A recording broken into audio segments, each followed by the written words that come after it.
It is the final game of the regular season. One more day before the page is turned and all the hard work from March to September is finally realized. Because October is next, and so begins the Braves' playoff journey. It's been an unbelievable year for these 2013 Atlanta Braves. Baseball's regular season is trial by fire. 162 games the forge, where keen eyes, brute strength, soft hands, and high heat craft a chance for baseball's glittering postseason prize. Maddox, Glavine, Smoltz, and Chipper laid the foundation, and their legacy is woven into the fiber of this franchise.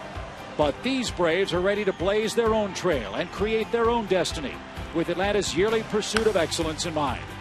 Our journey is one of many highs, walk-offs and milestones, fights and comebacks. But our bond is thicker than blood. Step one is done. Sure, Atlanta's baseball blacksmiths have been burned a time or two in the playoffs, but Atlanta's resolve is tried and tested. Our players young but bold. Our fans loyal but hungry. Our city anxious but ready. Playoff baseball is alive again at Turner Field. The Braves are October bound.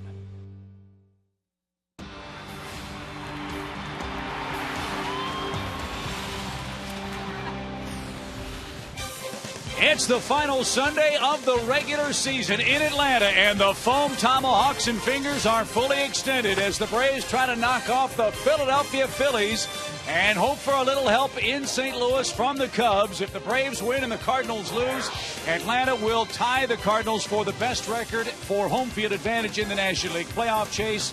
Atlanta, of course, owns the tiebreaker head-to-head with the St. Louis Cardinals. So an awful lot to play for on this final Sunday. And with my partner, Joe Simpson, Chip Carey back with you at the ballpark. As things stand now, the Braves have to play the Phillies today. And if St. Louis ends up with the best record, we would match up with the Los Angeles Dodgers in round one of the playoffs beginning here sometime Thursday. Which makes the Braves real big fans of that guy named Sam Margiccia. Well said.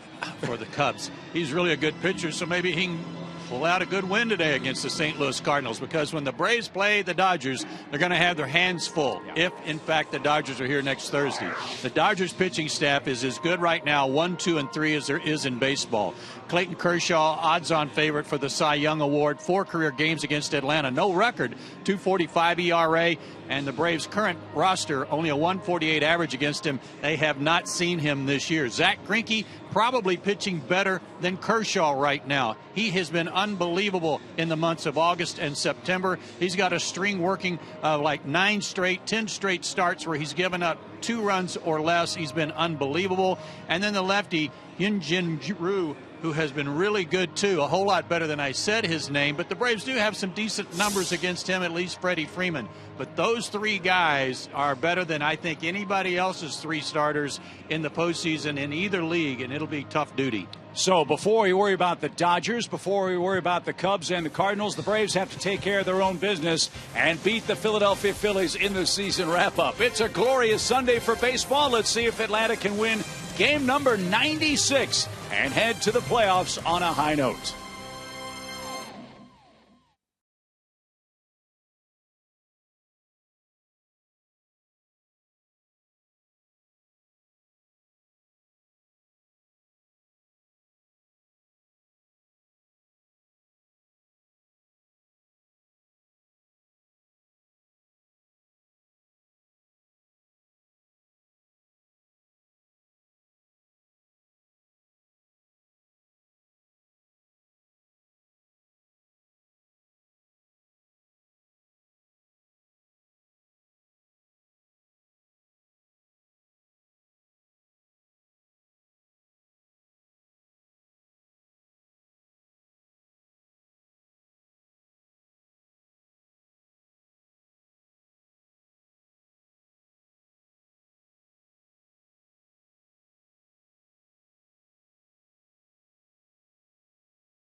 And a still sore right shoulder from a few games ago. Freddie Gonzalez explains.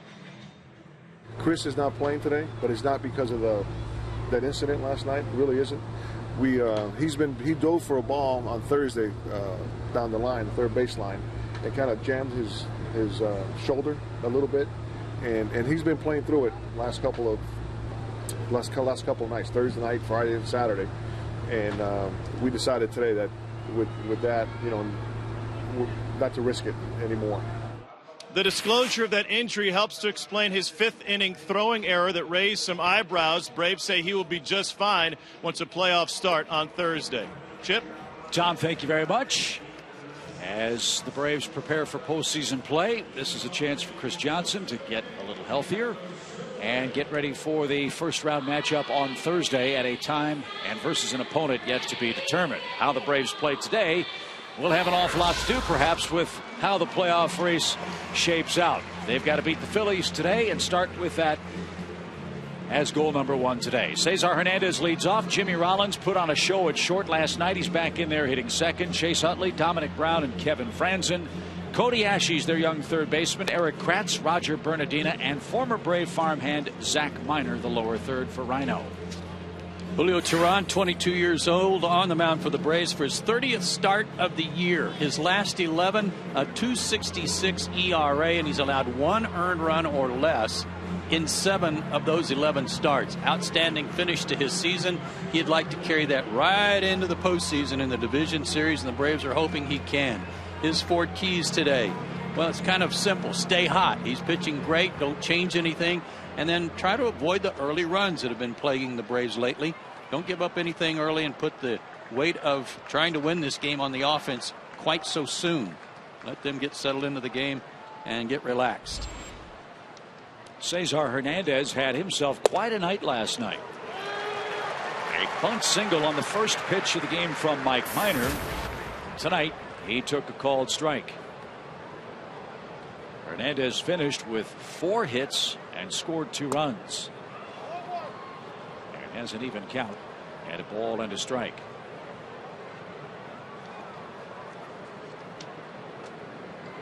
Julio pitched the clinch game for the Braves against the Cubs at Wrigley Field. They'll try to give him a shot at catching the Cardinals, who will play the Cubs in about an hour. They'll get started at Busch Stadium in St. Louis. 1 ball, 2 strikes for Hernandez.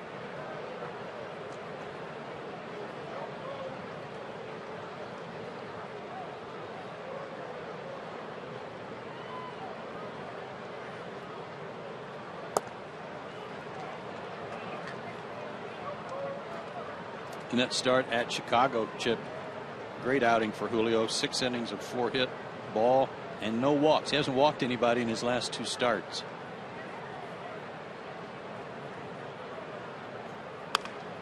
Fly ball softly hit toward left, and that's playable for Evan Gattis. And near the line, Evan takes care of Cesar Hernandez, and that's out number 1. Here's a look at Atlanta's defensive lineup today. Gattis, Hayward, and Justin Upton left to right. Freeman, Dan Uggla, Anderson Simmons, Elliott Johnson at third base, and Gerald Laird is behind the plate. Yeah, nice to know that as Freddie addressed that situation between Chris Johnson and Terry Pendleton last night, that it's been resolved. They've made apologies to each other, and as Chris Johnson told us, he's moved on and he's hoping to be better for it. Jimmy Rollins unloads on the first pitch of his day and drives it deep right. The park is going to hold it right at the 390 sign. Rollins is out number 2.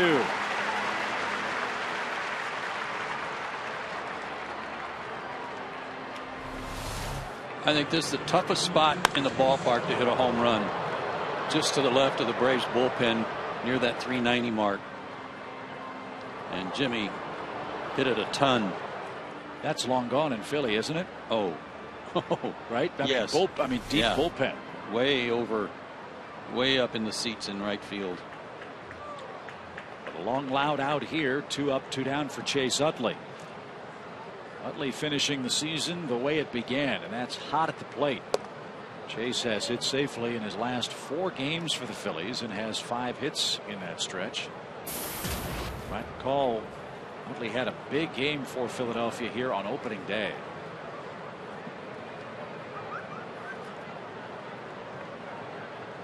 He fell a double shy of the cycle. And a ground ball to first will lead to an easy 1-2-3 inning for Julio Teheran. 3 up, 3 down. Here come the Braves. Zach Miner goes to the hill for the Phils.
The regular season. Here comes Freddie Gonzalez's starting lineup. Atlanta looking for its 96th win this year. They have a 9-game lead over the Nationals in the Eastern Division race. Hayward, Upton, and Freddie Freeman 1, 2, and 3. Gaddis cleans up in left. Laird back in there behind the plate. Andrelton Simmons at short. Elliott Johnson, Dan Uggla, and Julio Teheran bat 7th, 8th, and 9th. Zach Miner, 31 years old, 6'4", 225, big guy out of Palm Beach Gardens, Florida. Originally a 4th-round draft pick by the Braves before being traded to Detroit for Kyle Farnsworth. Has made 2 starts for the Phillies this year, and he's pitched real well, including a start against Miami on this road trip. He only went 4 innings, but only because he wasn't really stretched out. Gave up only 1 run. His 4 keys to pitching success: fastball, slider, and a changeup for him.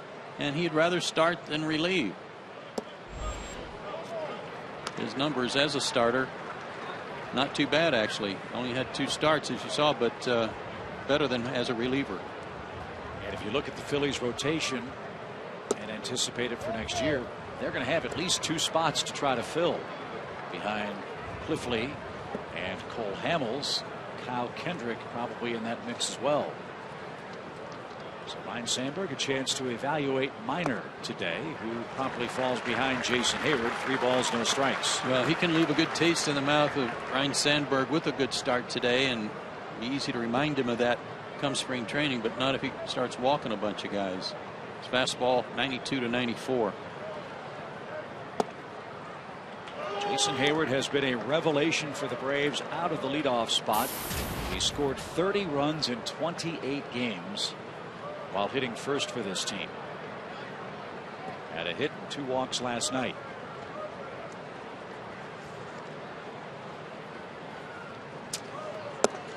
And he's aboard with a leadoff free pass from Miner. Good start for Atlanta.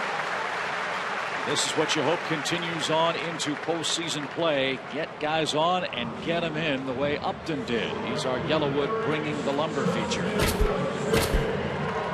Braves last night continued to dominate Jonathan Papelbon. They are in his head. And they were almost in his L column after Justin brought the Braves back within a run on that 3-run jack. I ask you this with all due respect to Jonathan Papelbon.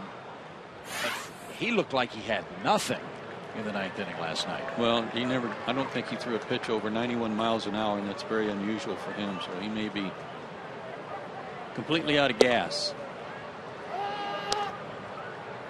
Upton hit a long homer, his 27th, and a chance for him to chase Hayward around in the first inning. You talk about storylines for this 2013 year. Justin Upton with a base hit to left field. Hayward's going to try to take the extra base. The throw toward third is going to short hop Ashe. It gets away from the third baseman, and Upton moves up 90 feet, but is called out.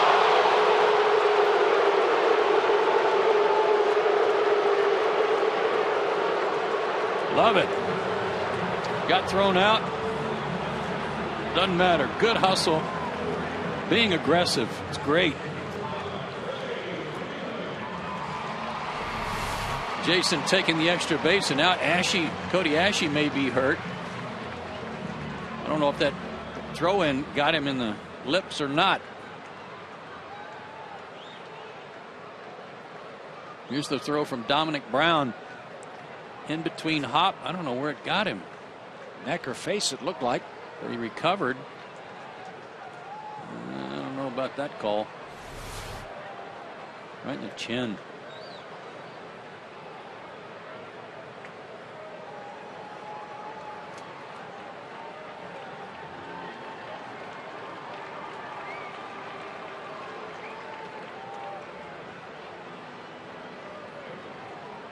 Now, well, Ashe's coming out of the game. I wonder if they'll allow time to stitch him up if he needs it, or if they're just going to apply a bandage and send him back out there. Well, if this was hockey, you just miss a turn. Right, yeah. A rotation. Well, Ryan Sandberg may have already decided. He's talking with Mike Everett. He's got the lineup card out, and that is going to be the end of the regular season for Cody Ashe. That's a bummer. If you're Cody Ashe, that's a heck of a way to end your season.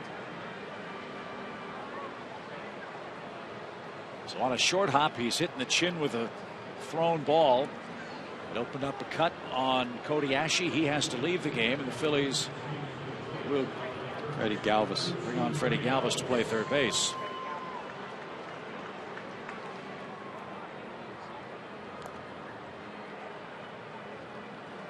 So the Braves very aggressive on the base paths in this first inning. Hayward forced the throw from Dominic Brown to third. Upton called out at second. Still think he might have been safe. He got tagged on the hip. I think his foot was already on the base. Dan Bellino was on the left field side of the bag, and I'm not sure that he was able to see that clearly. Either way, I just loved the hustle there. That was good stuff. So the Braves try to manufacture a second and third sequence. Upton called out at second base. Now Freddie Freeman with a chance to drive home his 109th run, and he does it on the first pitch. 1-0 Atlanta on a Freeman single to right.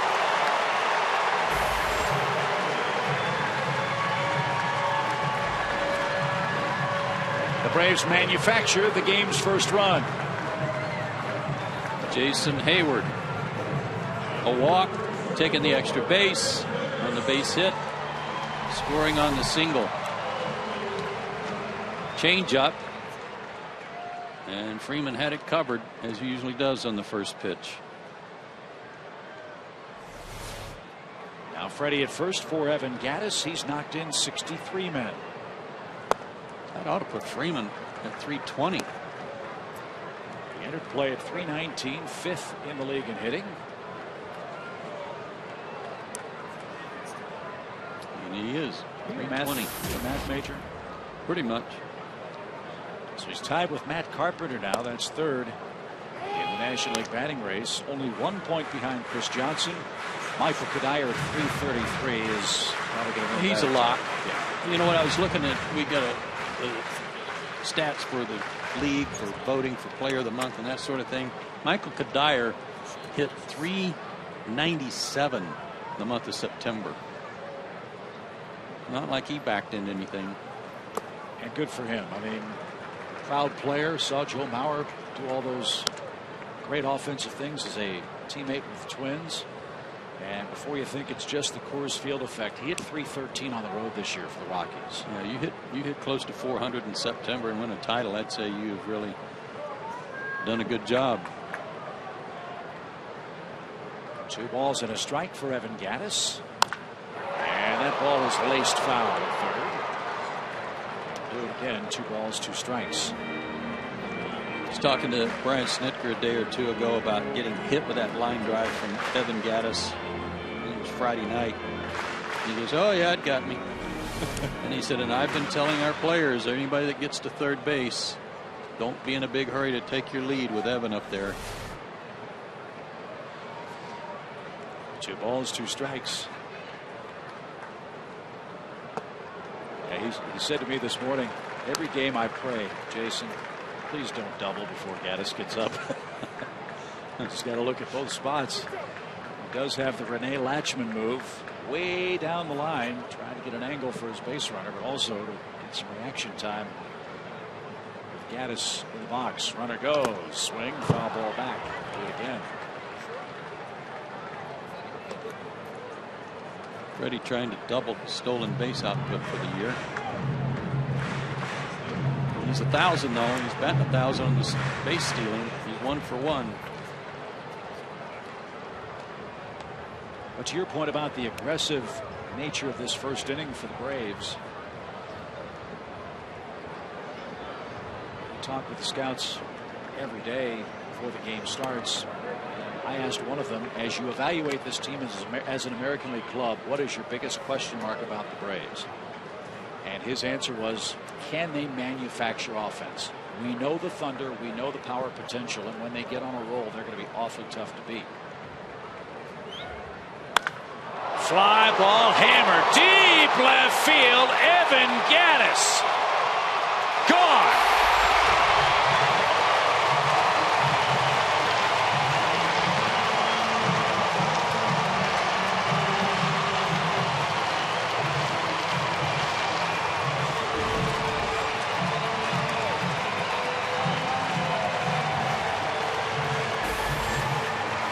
When they manufacture runs and hit them out like that, things get fun in a hurry for the Braves. And they are today 3-0. That ball, from our perspective, looked like it was going to go into the 755 club because it went so high. But it pretty much went straight up and straight down just over the fence. But boy, what a year for Evan. We're seeing such great signs with Hayward getting on base. Justin Upton is red hot. He's hit over 340 his last 2 weeks. Another line drive hit today for Justin. Freeman another RBI. Now Gattis a homer. This is all looking pretty good.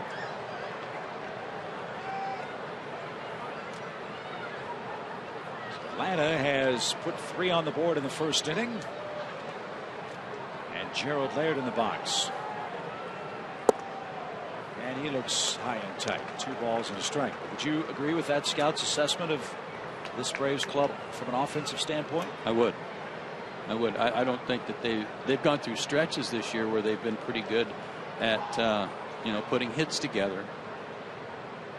But they don't hit and run much. They don't steal much. And in the postseason, those things, I don't know if Freddie will choose to implement those things or not. Stolen bases, he certainly will. He's got some guys that he can use to do that.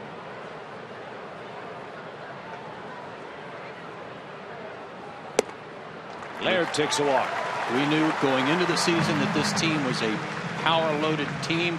They were going to hit homers, and they have. And the team has pretty much relied on that for the bulk of their offense. Another look at the pitch to Evan Gattis. No. Not there. Go in there.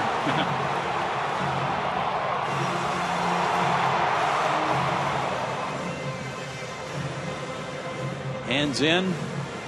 Fastball in. Outstanding bat speed.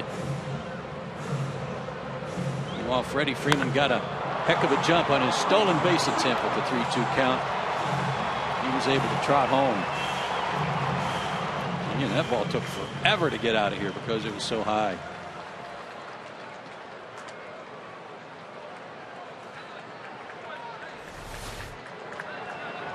Gaddis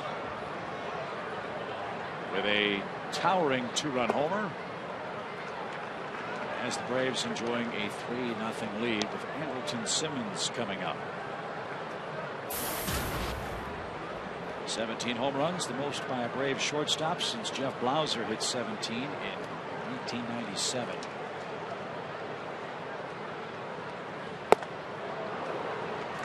One and one, you count.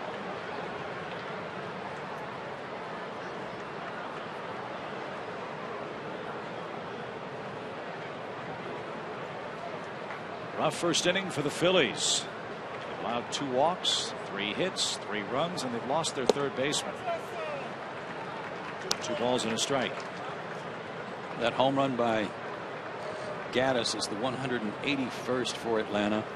That ties them for the 13th most in Braves history, franchise history, with the 1962 Milwaukee Braves.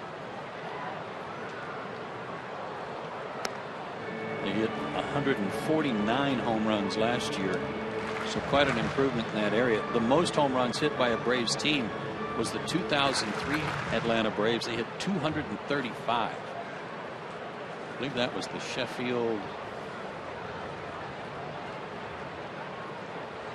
See, that would have been, was that the year Andrew hit 50? That's a nice play by Galvis at third, and Utley with a stretch at second forces Gerald Laird. The 03 team, Joe, opening day lineup: for Call, Fick, Sheffield, Chipper, Andrew, Marcus Giles, Castilla, Blanco, and Maddox. That was the opening day lineup.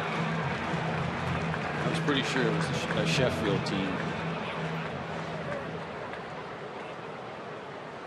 Nice effort by Galvis to take away a hit for Simmons. Now Elliot Johnson bats. Javi hit 43 that year. Grants from his knees. Tries to erase Andrelton Simmons. He can't do it. Simmons with his 6th stolen base. Never got a sign from the umpire. I mean, the ball was loose, so it was obvious he was safe. So maybe he just thought it was obvious to us. Grants from his knees, trying to get Andrelton. He may have brushed that ball right out of Jimmy Rollins' glove. Well, Dan Bellino might be batting 500. Calls a second. Well, it's been a long year. Yes. And a long inning for Atlanta. Johnson, the 7th man to hit. Ball and a strike.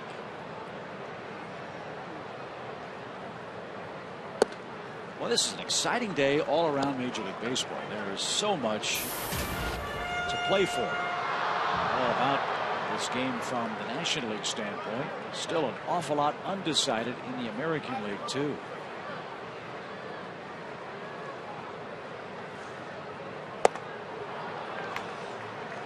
Real quick, Chip, that 2003 team, Javi had 43, Sheffield 39, Andrew 36, Chipper 27, Vinny Castilla 22, Marcus Giles 21. A little pop in that lineup. Oh, man. Was that in the middle of the Chicks Dig the Long Ball stuff? Right in there. Yep.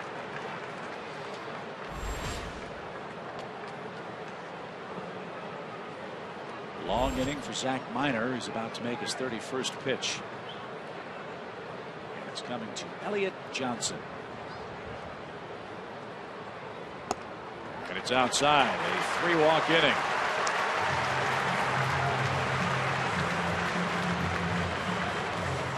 First and second, 2 outs. Here's Dan Uggla.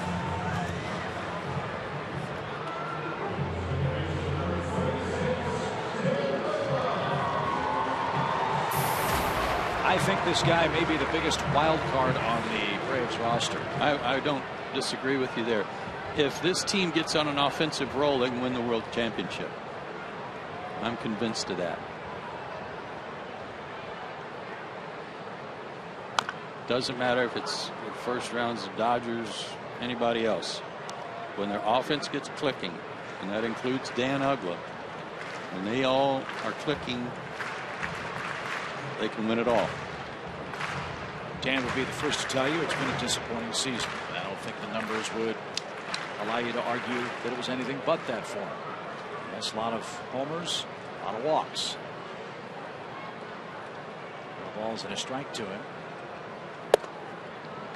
But this is game 162. Does a player going into postseason play truly look at the playoffs as a chance to start with a completely clean slate? Well, yeah, maybe. It just depends on how heavy that is on your shoulders about such a bad year. It's not like all of a sudden you get your swing back overnight.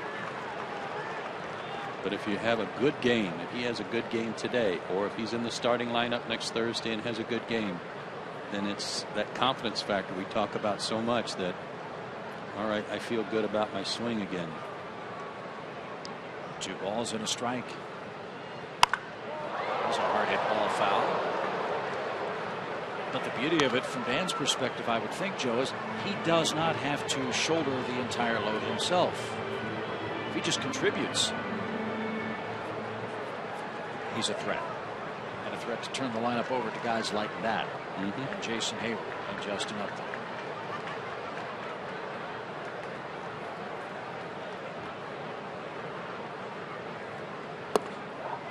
Full count. Phillies bullpen has begun to work as Zach Minor is having a very long first inning. J.C. Ramirez.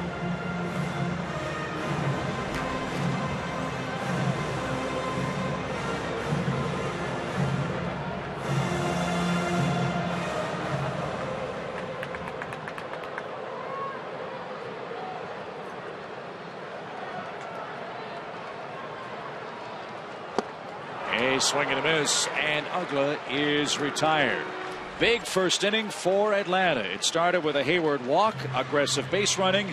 That led to a Freddie Freeman RBI single and a towering home run to left by Evan Gattis, his 21st of the season. After 1, good start for the Braves today, leading the Phillies 3-0.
To 3-0. Fan on Twitter had a good line, something about the first innings these last couple days for pitchers named Minor. Well, first inning for Mike last night. Zach Minor for the Phillies gave up 3 his first time through the lineup. So Tehran has some early offense to play with before a big crowd on a gorgeous final Sunday at Turner Field.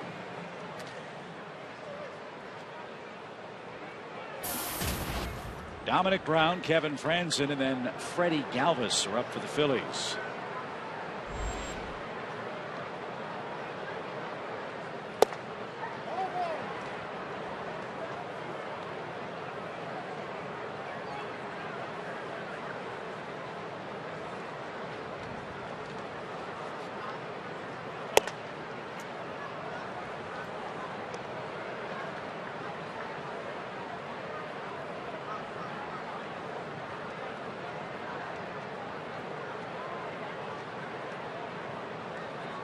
27 homers for Brown in a season that saw him miss almost a month with various injuries. He's had the Achilles problem, missed 11 games while placed on a 7-day DL for a concussion. This one popped up right in the middle of the diamond. Andrelton Simmons and Elliott Johnson converge. It's Andrelton who makes the play. And Brown's out number 1 in the second.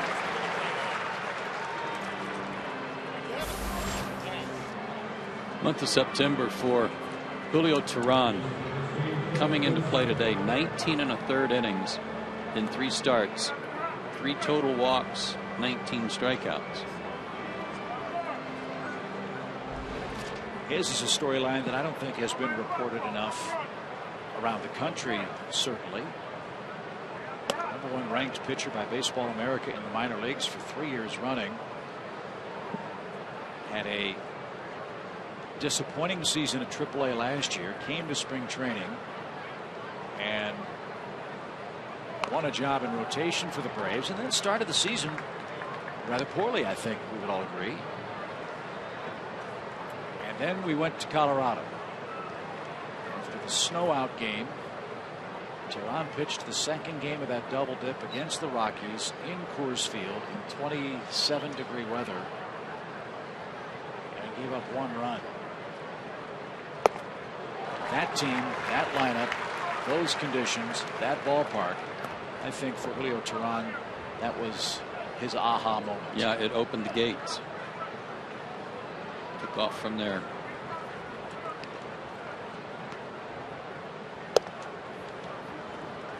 So leading today, he has a chance to win 14 games. The Braves are 19-10 this year in games that he's started.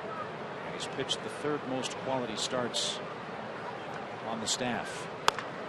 Breaking ball, Elliott Johnson, 360 spin, loads up and gets his man. Nifty play at the hot corner. Franzen's retired for the second out.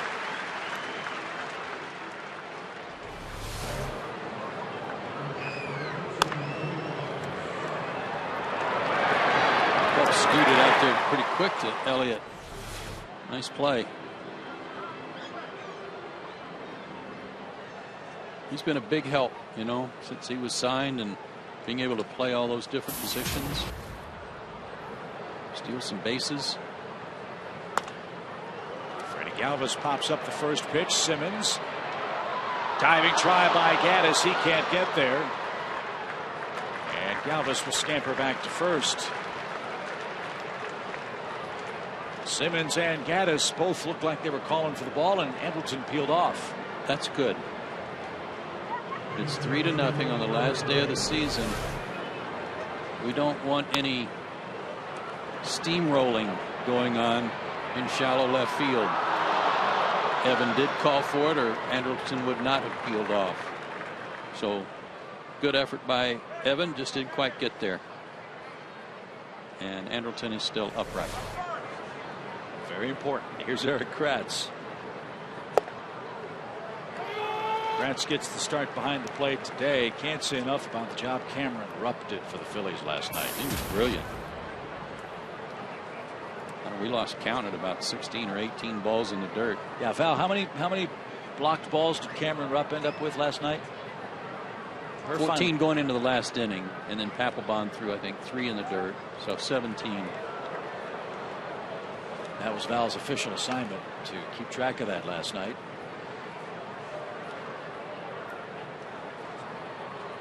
And Rupp also chipped in with a couple of hits in his first 2 big league RBIs. So Phillies have to be excited about that bit of work as they look to figure out their catching situation next year.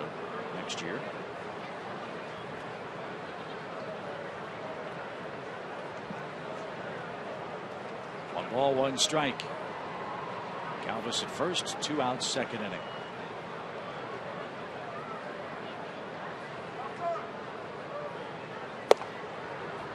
And Benig's a strike called. They're singing the national anthem in St. Louis. They'll be starting in about 4 minutes. Westbrook for the Cardinals, not Wainwright, who went last night. Jeff Samardzija for Chicago. Yeah, I don't think that Westbrook has pitched in about a month. Rats take strike 3 called, and Teheran's first strikeout of the day ends the 2nd inning.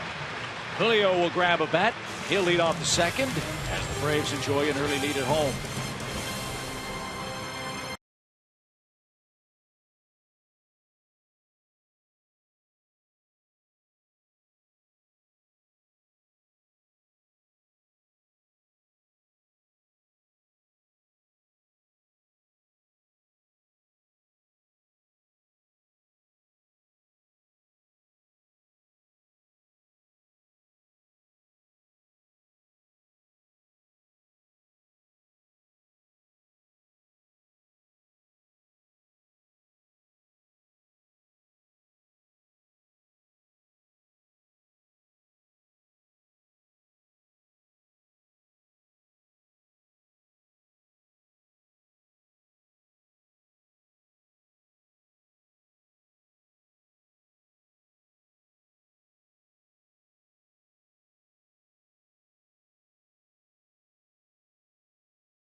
But take a look at some of, not all of, but some of the Braves' season highlights. 27th 90-win season in 16 out of the last 23 years. That's impressive for the whole organization. You'd like to say it's been wire to wire, and it has been, except for one stinking day, April 4th. Braves have been in first place. But the thing down at the bottom is the one that really grabbed me today. They've held a lead in first place of 4 games or more since May 21st. That's before Memorial Day. For those of you that don't know your calendar, that's a long time to be leading by 4 games or more in this division. Unbelievable.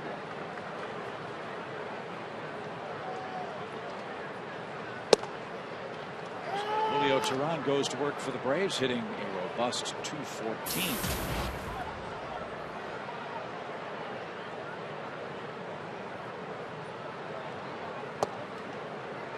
The reason the Braves had such a cakewalk in the division is their great work within the East. Braves went 46-29 against their divisional opponents, winning 10 or more games against everybody they played. Atlanta went 13-6 against the Marlins, 10-9 against the Mets, they're 10-8 against the Phillies, and 13-6 against Washington. As Julio goes the other way with a clean hit. He could swing the bat. Yeah, we're going to call, and that's not going to be right field next year. That's going to be Teheran Alley over there. I like it. He just wears right field out. His 13th hit in 57 at bats. He's got 3 doubles. One leg kick, hands back, barrels it up the other way.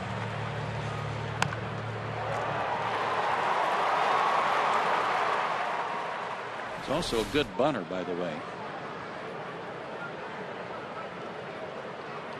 Jason Hayward, the hitter, he walked and scored. So you think right field is Teheran Alley? Mm-hmm. Hits by direction. Here you go.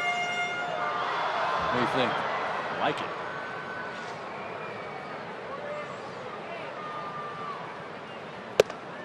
Up and away to Hayward. 1 ball, 1 strike.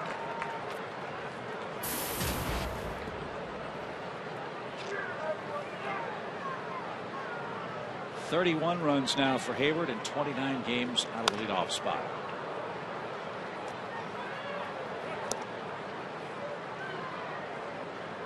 As we've said so many times, looking ahead to the playoffs, early runs are important. First inning run for Hayward yesterday. First inning run for Hayward today. 1 ball, 2 strikes.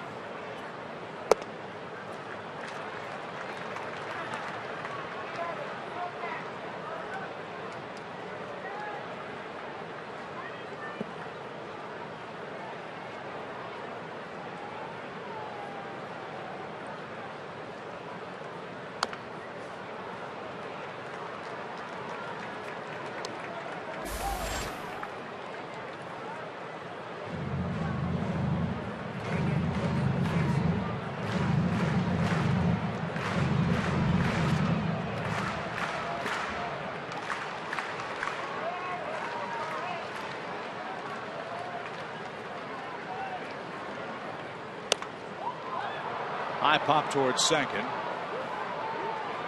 Chase Utley's got it. Jason's retired for the first out. And time for our Georgia Lottery hitting the jackpot. Talking about Justin Upton swinging a good bat. Take a look. Last 14 games at .339 average. 3 homers, 6 RBIs. 3 more extra base hits. A base hit today. So he is gearing up for that first postseason game. Swinging a great bat right now. 12 game winning RBIs this year for Upton.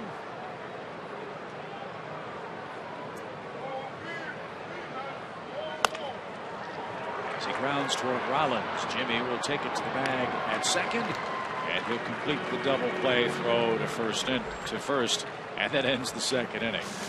3-0 Atlanta. We're through 2.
Delta Airlines, and by 4. Good start for the Braves in the final game of the regular season. 3-0 is your score. All 3 runs came in the opening inning. When you buy Braves 2014 season tickets, you'll get rights to the entire postseason this year, which includes the National League Championship Series and the World Series. To get your 2014 Braves season tickets, call 404-577-9100 or visit braves.com/season tickets. Game 1 of the postseason will be here on Thursday. As it stands now, the Dodgers would be the opponent, and in all likelihood, Clayton Kershaw. Chen just told me that Yadier Molina came out of the game in St. Louis after the first inning. Really? Don't know why. Could have been a variety of reasons on the last day of the season, but in a game they need to win. Tom, you got something on that? Yeah, we're told via the internet that Mike Matheny wanted to get Yadier Molina a curtain call, and that's why they took him out after just a half inning of play. Okay. I'd suggest the rest of his team gets a curtain call, 1 per inning, and then let the Cubs go to work. I don't know if Mike's going to allow that to happen. Cardinals won the Central this year. After Bernardino takes a strike, it's amazing when you think about the Braves and Cardinals back at it again, having huge impact on each other come playoff time. 3 straight years. But even more impressively, how seamlessly the organizations have moved forward after soon-to-be Hall of Fame managers have stepped down. Tony La Russa left the Cardinals. Mike Matheny took over. They go to the playoffs. Bobby Cox retires. Freddie Gonzalez takes over. The Braves go to the playoffs. How about this? How about if you talk about Albert Pujols departing St. Louis as a free agent, and they kept on trucking. Chipper Jones retires for the Braves, and the Braves kept on trucking this year and actually won more games this year than last. Amazing franchises. As Bernardino is down on strikes, Tehran has punched out the last 2 Phillies in order. All the way in the 3rd. Although I'm sure if Chipper had anything left and wanted to play in the postseason, they could probably figure out something. Right. I really liked your idea last night. You know, take 2 guys from your own division, just put them on your roster, and get after it in postseason play. Well, you just borrow them. Yeah. Zach Minor fouls one away for a strike. It's 0-1. I don't know who those 2 guys would be, but I can think of a lot of nominees. You bet.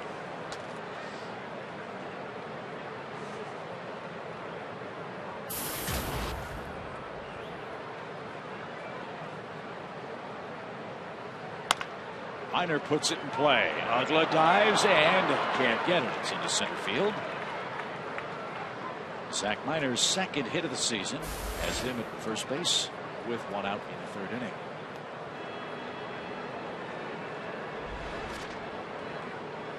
And Cesar Hernandez will be the hitter. We'll keep you up to date on the Cardinals game. They are now underway. Molina had to leave in the 1st inning. Was taken out by Mike Matheny. So the crowd could acknowledge his season for the Cardinals. Also keep you posted on the American League scoreboard with 3 teams in the hunt for 2 wild card spots. There's one person in the ballpark extremely interested in the outcomes today, and that's my partner. Points unknown at the end of this broadcast. All I know is I've got 3 possible destinations tonight. And they are Cleveland, Dallas, and home. Cleveland's already jumped out, as you saw, 2-0 in the first off Minnesota. They have been pounding them into submission. And Tampa Bay taking no chances today, already out 6-0. I think Matt Moore is pitching that game.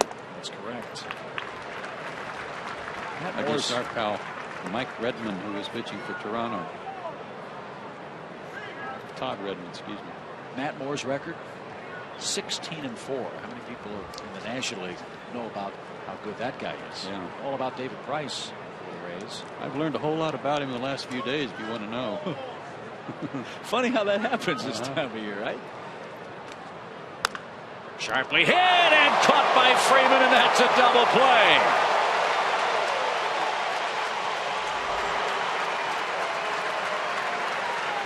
The wings of a condor helped Freddie Freeman haul in that drive off the bat of Cesar Hernandez. Minor and the Phillies are doubled up. Atlanta leads 3-0 after 2.5 at home.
Today, continuing what's been an amazing rookie season. He's due up second this inning, but he wasn't even due to make the roster back on February 18th when I asked Freddie Gonzalez if Gaddis could be an impact player this year.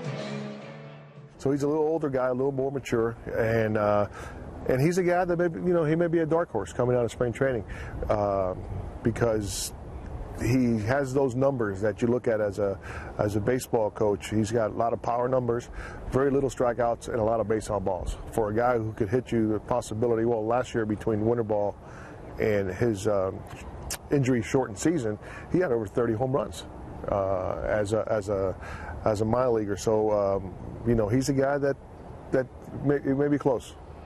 Yeah, close, I'd say. Ground ball by Freeman into right field on the first pitch. Freddie's 2 for 2, Tom. Gaddis had 12 home runs by the end of May. When I asked him about his season today, he labeled it, quote, a disappointment. I said, are you serious?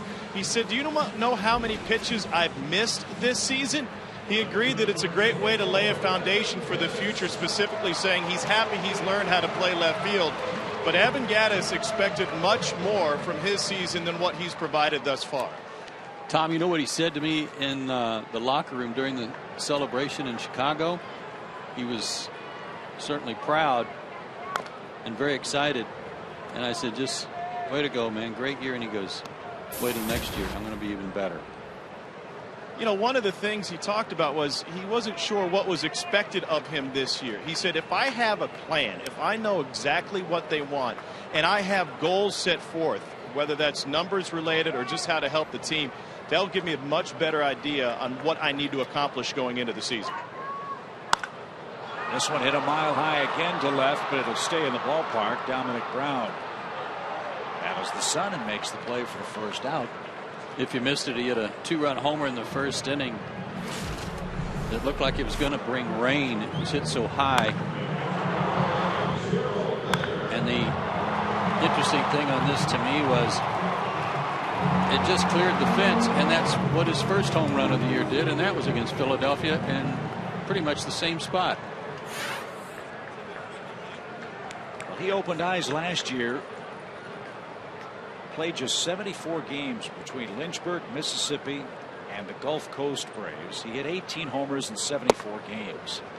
And if you remember, Tom and Joe, our pregame chats with Freddie Gonzalez, all the writers would gather around and we'd talk about minor league guys. Freddie had a very affectionate term that he used to describe Evan Gaddis. He called him the knuckle dragger because he hit the ball with such brute force in the minor leagues. I think what has surprised me most about Evan is the dexterity that he showed behind the plate and his ability, as you said, to adapt to a new position at the major league level. And he's not going to win a Gold Glove in left, but he's not bad out there by any stretch of the imagination. Well, he's way better behind the plate than anybody gave him credit for. And a 21 homer rookie season for Gaddis. As when you sit in the bleachers at Turner Field, you'll never know who is sitting in front of you. Evan's mom is at the series this weekend. Liner into center for Gerald Laird. Braves have 2 on with 1 out. She told me before the game today that she went out to left last night because she wanted to get a picture of him running out to his position. When he committed that error, one of the guys behind her started chirping. She looked over his shoulder. She said, he's not even a left fielder. He's a catcher. Adding to me the astonishment that he's been able to essentially learn a new position at the major league level. There's Evan's mom. I think we saw her in Colorado, right? Yeah, that's right. Where the fans were wearing the polar bear suits in the Colorado people said, no, we can't let you have any fun at the park. Right. She took the mic away from Tom and interviewed him. And did a good job, I might add. So Anderson Simmons is the batter. The Braves have 2 on with 1 out. They are through a scoreless first in St. Louis. Cubs and Cardinals each with a hit. They'll move to inning number 2 there. Go Cubs go. It's 3-0 Atlanta behind Julio Teheran today. Minor missed, 1 ball, no strikes.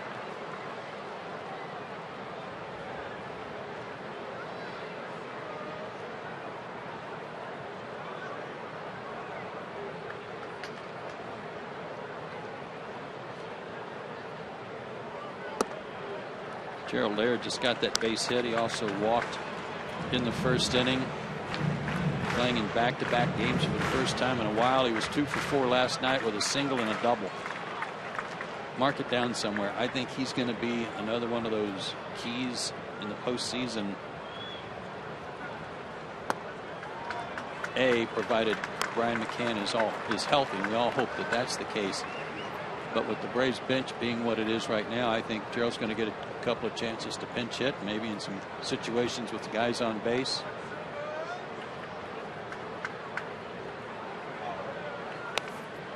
And should the Braves match up with the Cardinals at some point in the postseason, remember Gerald played for those guys. He knows a lot of those personalities, their traits and tendencies. A little bit of inside information never heard.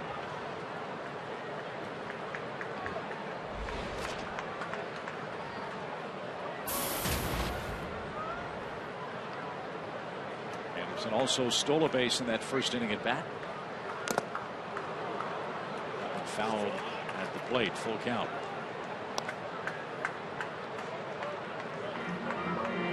Rough first inning for Zach Minor, over 30 pitches. 8 Braves came to the plate, 3 of them scored.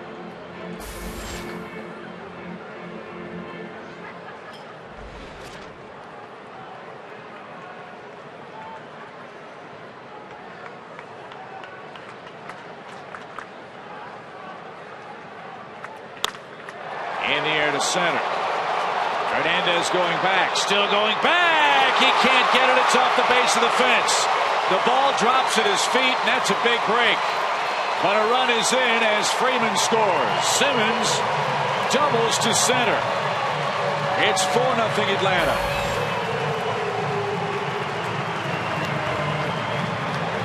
You know what? That ball kind of was like the ball that Chris Johnson hit the other night off of Cliff Lee.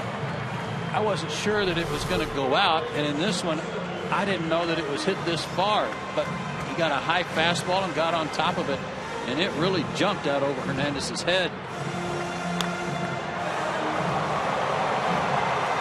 Again, he's a second baseman playing center field, and the one problem he had there was he never took his eye off the ball. He was kind of trying to run sideways and track it, and never was able to get on his horse to get there.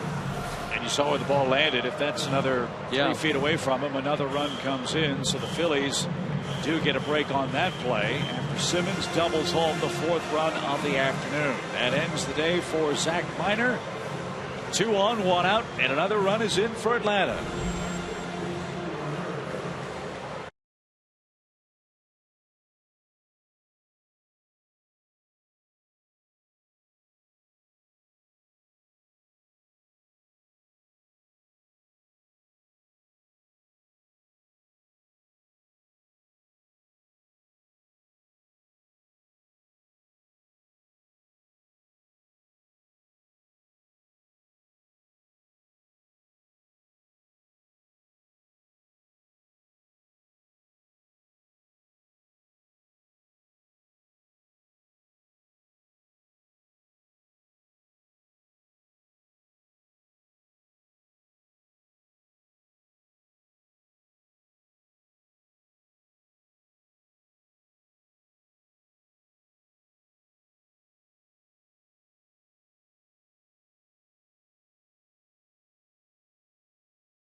Race for the best record continues.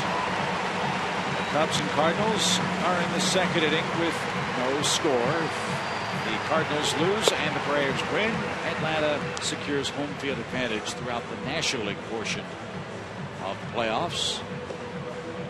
The AL would have a potential Game 7 in the World Series. They won the All-Star game, and if it's the Boston Red Sox with the best record over there this year. This is J.C. Ramirez, 18th game for the Phillies pitcher.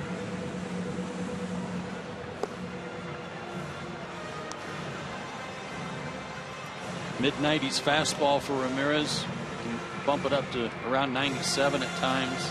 Slider and a split.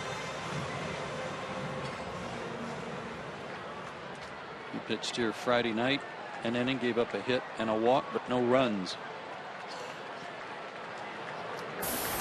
Elliott Johnson, runners second and third with one out. Infield in for the Phillies. And here's one of those playoff scenarios. Chance to get a run home with some contact, preferably to the outfield. Add-on runs are huge.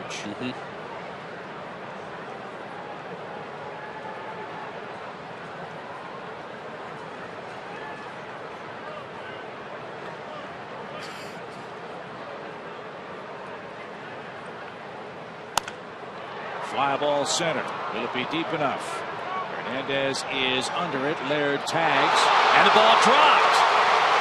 Everybody's safe.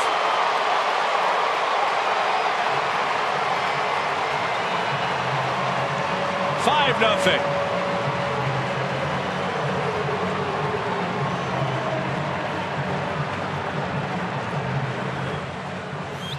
Had trouble going back on the double by Simmons. Now has trouble coming in, but in his defense here, the sun is right above him, and he must have lost it the way he kind of defended himself there. Yeah, he lost it altogether. So it is an error, but Johnson's credited with a sacrifice fly and an RBI. And the fifth run of the game is in and charged to Zach Minor. Here's Ugla. Late on a fastball. Strike one.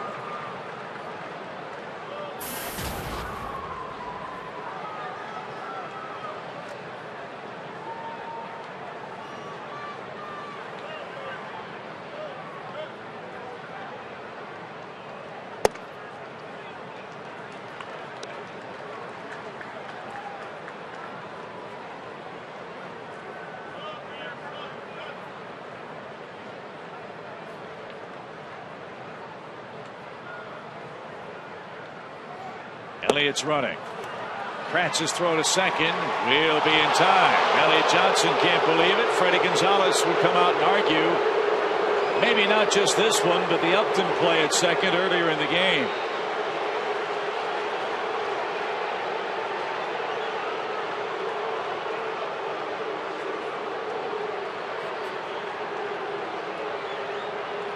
I thought he missed the Upton play in the first inning. Obviously, Freddie thought he missed this one.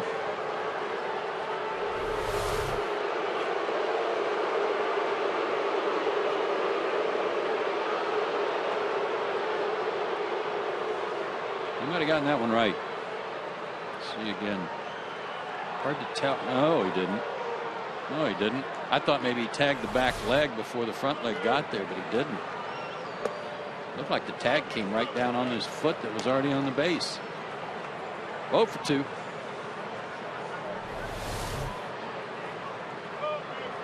Front foot on the bag. On the bag. He missed him.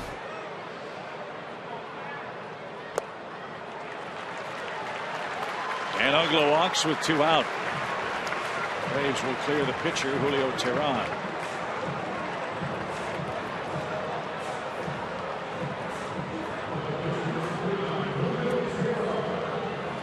Couldn't get much done against the Phillies bullpen until they got to Papelbon in the 9th inning. That's not surprising. The bullpen has been real effective over the last 3 weeks or so.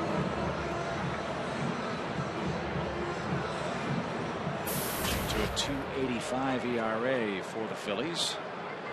And they'll have to work overtime today with Minor having a short 2 1/3 inning start.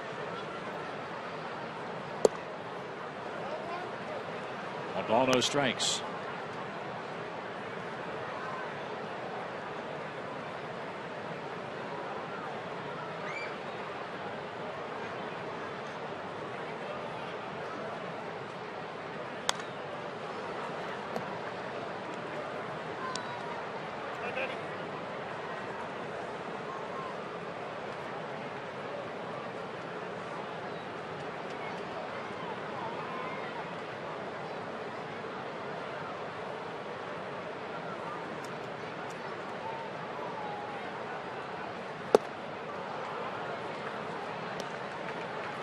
Well, it happens all the time. Guy gets a base hit and then he starts trying to pull everything.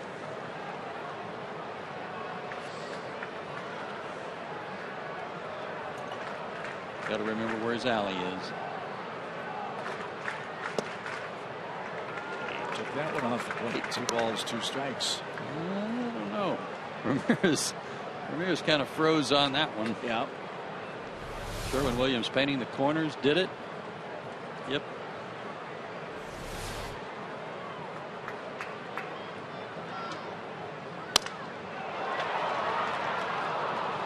Yeah, get a hit. And then you break your best bat.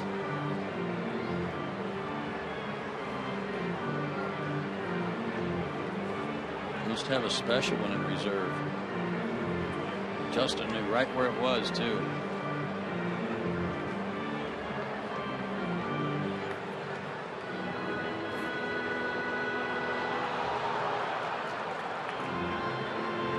be interesting as to know if that's a bat of Justin's that he said, hey, try this one.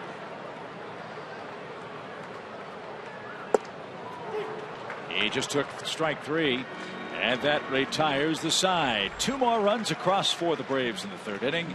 Andrelton Simmons with a double off the center field fence knocks in his 59th run.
The bound. A's abound here. Good start for the Braves. You got 3 in the first, 2 in the third. Lead at 5-0. Tehran, the beneficiary of these early runs.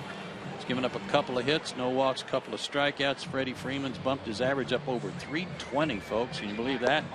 Evan Gattis, a 2-run homer. Simmons, a double and an RBI off the center field wall.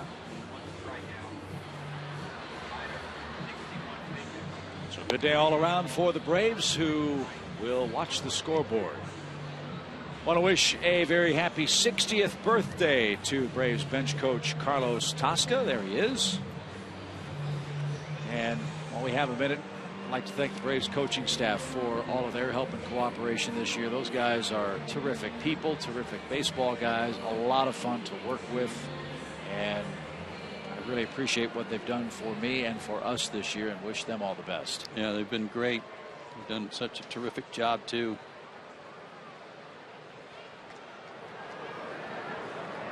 Jimmy Rollins starts things off for the Phillies and is ahead in the count. 1 ball, no strikes.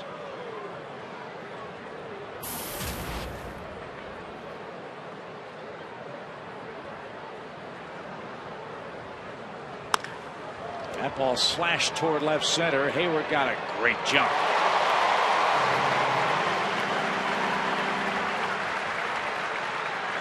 It's about as hard as you can hit 2 balls as Jimmy Rollins has done today, and he hasn't got anything to show for it. That will cause you to shake your head.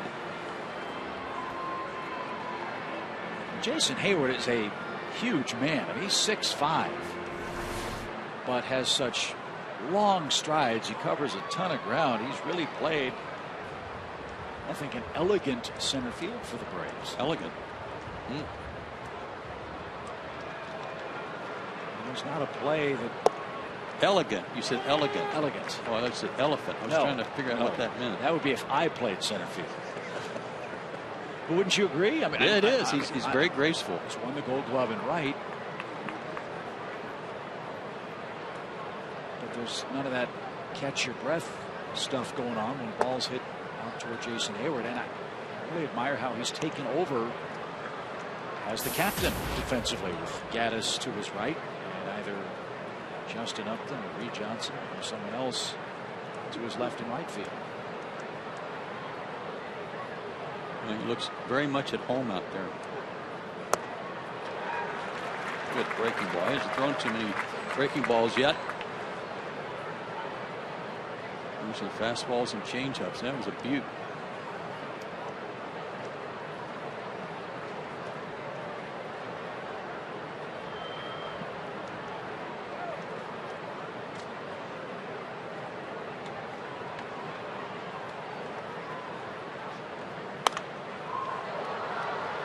Fouled back by Utley. 1 ball, 2 strikes.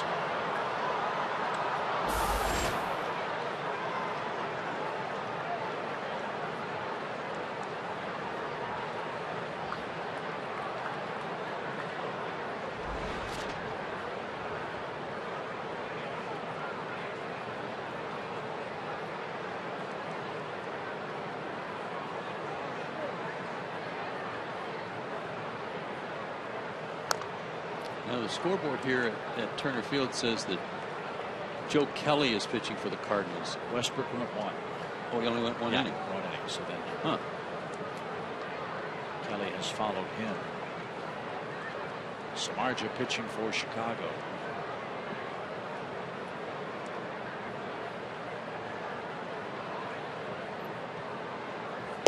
I'd like to see that one go about 17 innings with the Cubs winning. That one, not this one. 2 balls, 2 strikes.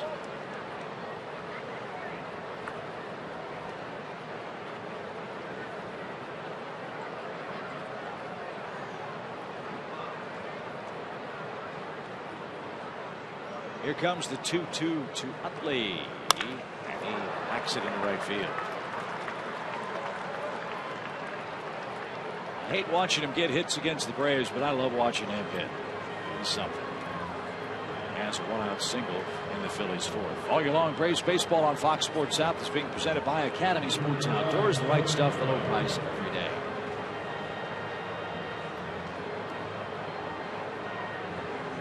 Dominic Brown popped out to short to start the 2nd inning, so he's 0 for 1.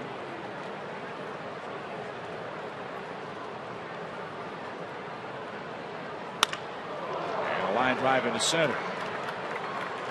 Utley will stop at 2nd. 2 are on for Kevin Franzen.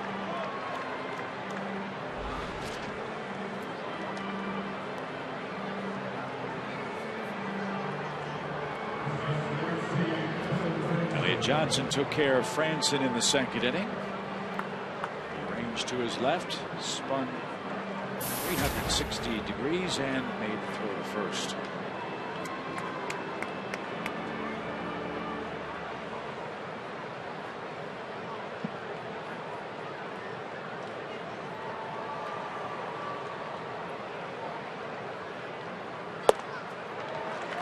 On 1.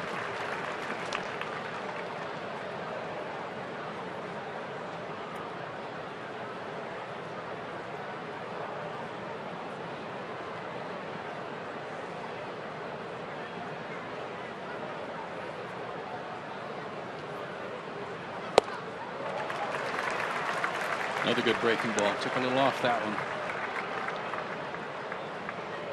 I have to credit Gerald Laird too for the growth of Julio Teheran as a pitcher. Gerald was almost, yes, it was Julio's personal catcher the first months of the season.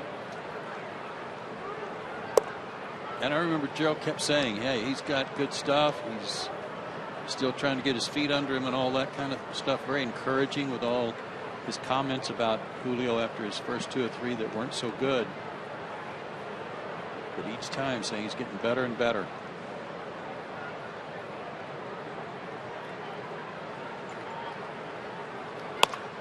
Line drive into center again. Here comes Utley around third. Hayward loads up. Throw to the plate is going to be close and safe.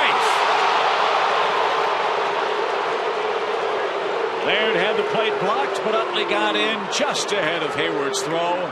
It's an RBI hit for Franzen, and the Phillies are on the board.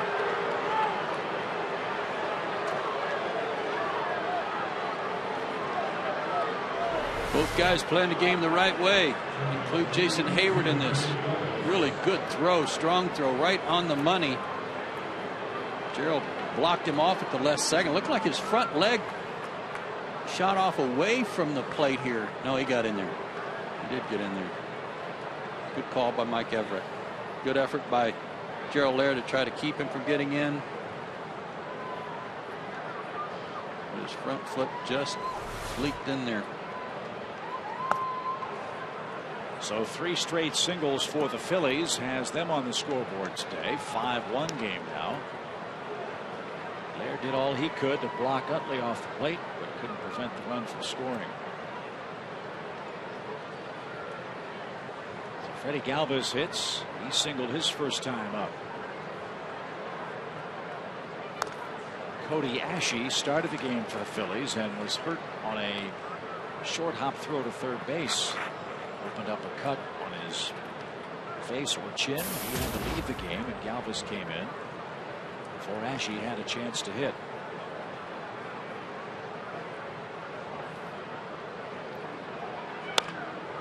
Popped up.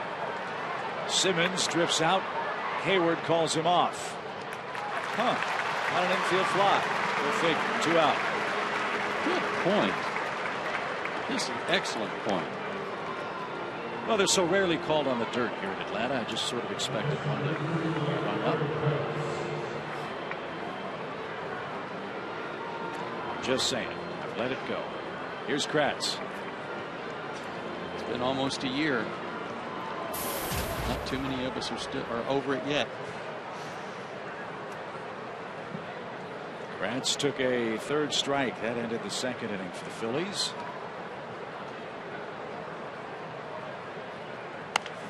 He jumps on the first pitch and pops it up down the left field line. Johnson and Simmons. Andrelton runs out of room.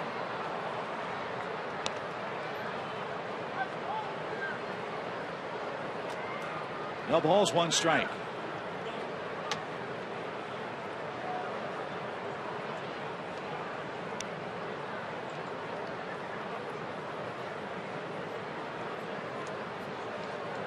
Just joining us, Elliott Johnson got the start at third base today. It had nothing to do with the dugout spat after the game last night.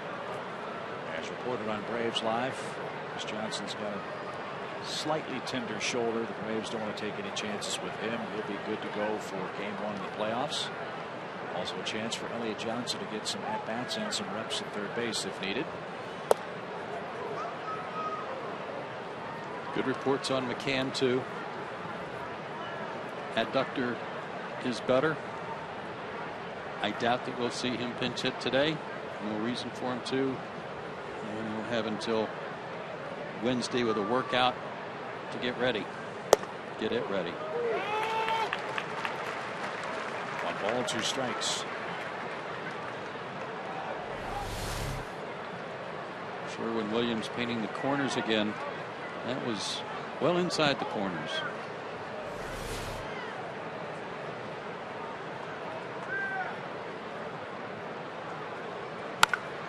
High fly to left. Gaddis is back on the track.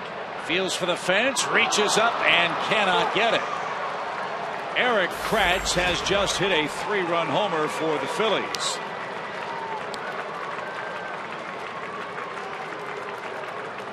And this game has suddenly gotten too close for comfort. It's 5-4.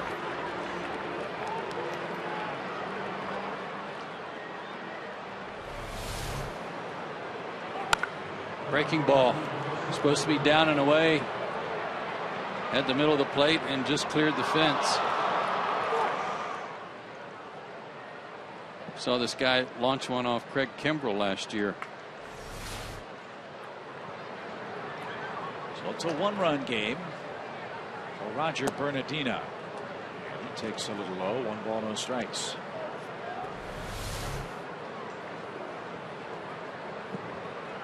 Just out of the reach of Evan Gattis.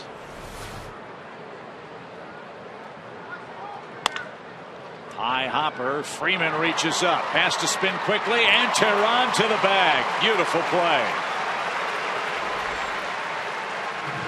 Good coordination between Freeman and Tehran. And a good inning for the Phillies. 4 runs on 4 hits. The big blow. Eric Kratz's 3-run homer.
By Toyota and by Sherwin-Williams.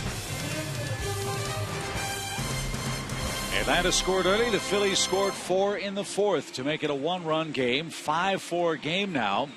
And the top of the Braves order is coming up.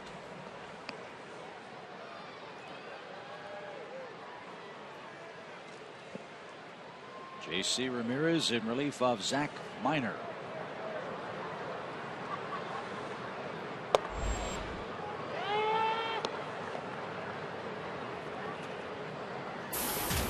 Got to go back to work, get some more runs.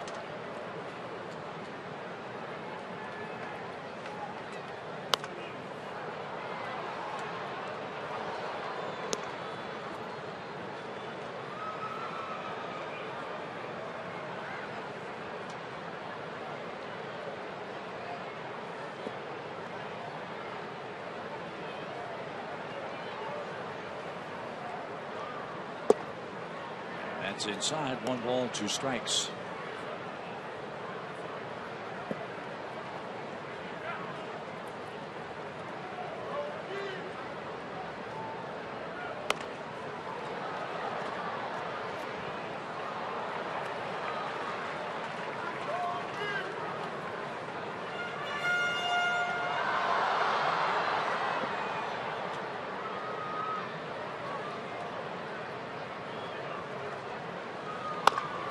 Bouncing ball toward Rollins, who flips behind the second base bag. And Franzen digs it out at first. That's out number 1. What's up with the Cubs and Cardinals? Bad news in St. Louis. John Jay with an RBI single scored the first run of the day off Jeff Samardzija. So the Cardinals move to the 4th inning, leading the Cubs 1-0 in St. Louis.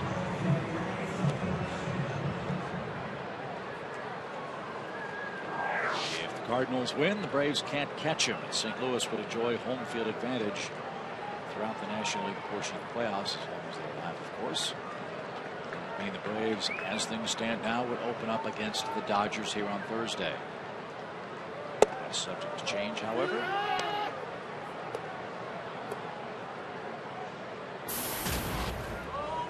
Another crazy game. You've got the Tigers and Marlins in the 10th inning now. And you're thinking, well, who cares about that game? Excuse me, it's the bottom of the 9th inning. Beg your pardon. Henderson Alvarez is pitching for Miami, and he's thrown a no-hitter. That's the good news. No score. However, it's the bad news.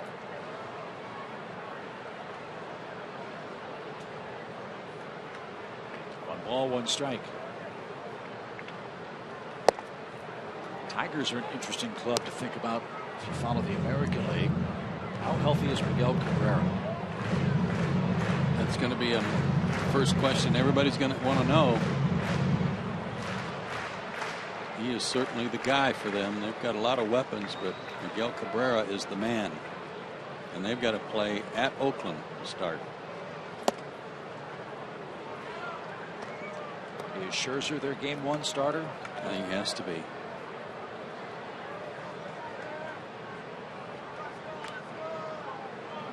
I know Verlander hasn't been Verlander-like this year, but that's still a good 1-2 punch.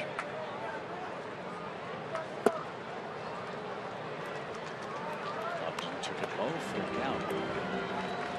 Ramirez with a little 360 pirouette after that call. He didn't like it.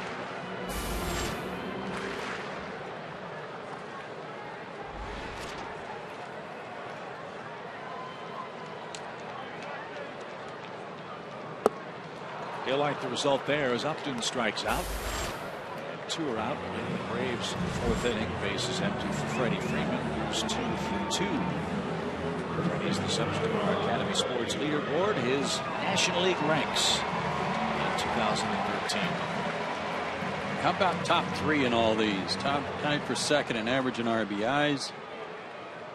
Man, oh man, what a year. 393 in September. He's right there with Kadire in terms of September numbers.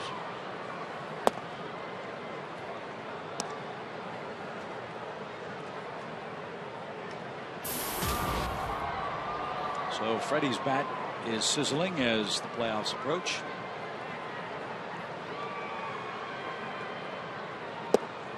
I asked Gretchen, and if you do face the Dodgers, all likelihood it'll be Kershaw in game 1. Braves didn't see Clayton Kershaw this year. Braves didn't see Clayton Kershaw in regular season play last year. Last time Kershaw pitched against the Braves, September 4th, 2011. Is that right? 11 or 12, Gretchen? Hang on a minute. 2011. 1 ball, 2 strikes. Freeman, ground ball to second. Utley with a backhand. He'll have time as Freeman almost legged it out. And that ends the inning. I'm going to give you the starting lineup for the Braves in that game against Clayton Kershaw when we come back. You'll be amazed.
4 innings of play.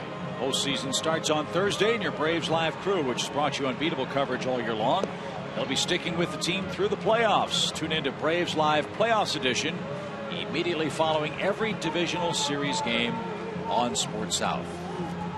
Chan's got the box score for me here on that game in Miami, that no-hitter where Henderson's gone 9 innings. Remains to be seen if he's going to go into the 10th. But the Tigers have used 3 starters in that game, including Verlander, 6 innings of 3-hit shutout ball himself, 1 walk, 10 strikeouts in 6 innings. I'd say he's had a nice tune-up. Yeah. Big swing and a miss by Ramirez. The Marlins have had trouble scoring runs all year. It's only fitting that getting one of their best starts of the year from Anderson Alvarez, and they can't support it. No hits through 9, but Miami's threatening. Got 2 on with 1 out. Trying to finish it off at Marlins Park.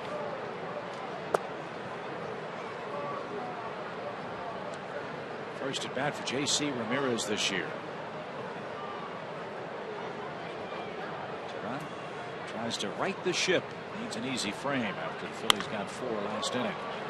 In the air to left center field. Hayward's having some trouble, but finds the baseball, and he's got it for out number 1. So if it's Kershaw for the Dodgers, and if that's who the Braves play, September 4th, 2011, the last time he pitched against Atlanta. The lineup for the Braves: Michael Bourne, Martin Prado, Matt Diaz, Dan Uggla hit 4th, David Ross, Alex Gonzalez, Jack Wilson, and Jose Constanza.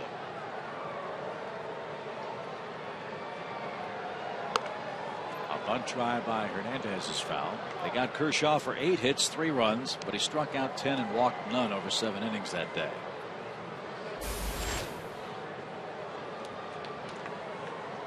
Randall Delgado was the man that started for Atlanta.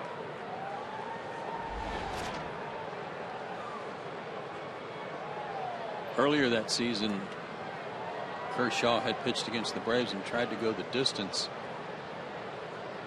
and got knocked out with 1 out in the 9th. Braves tied the game and then went on to lose in extra innings.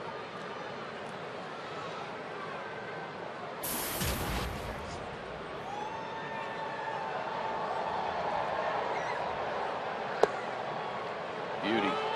Another good slow curve.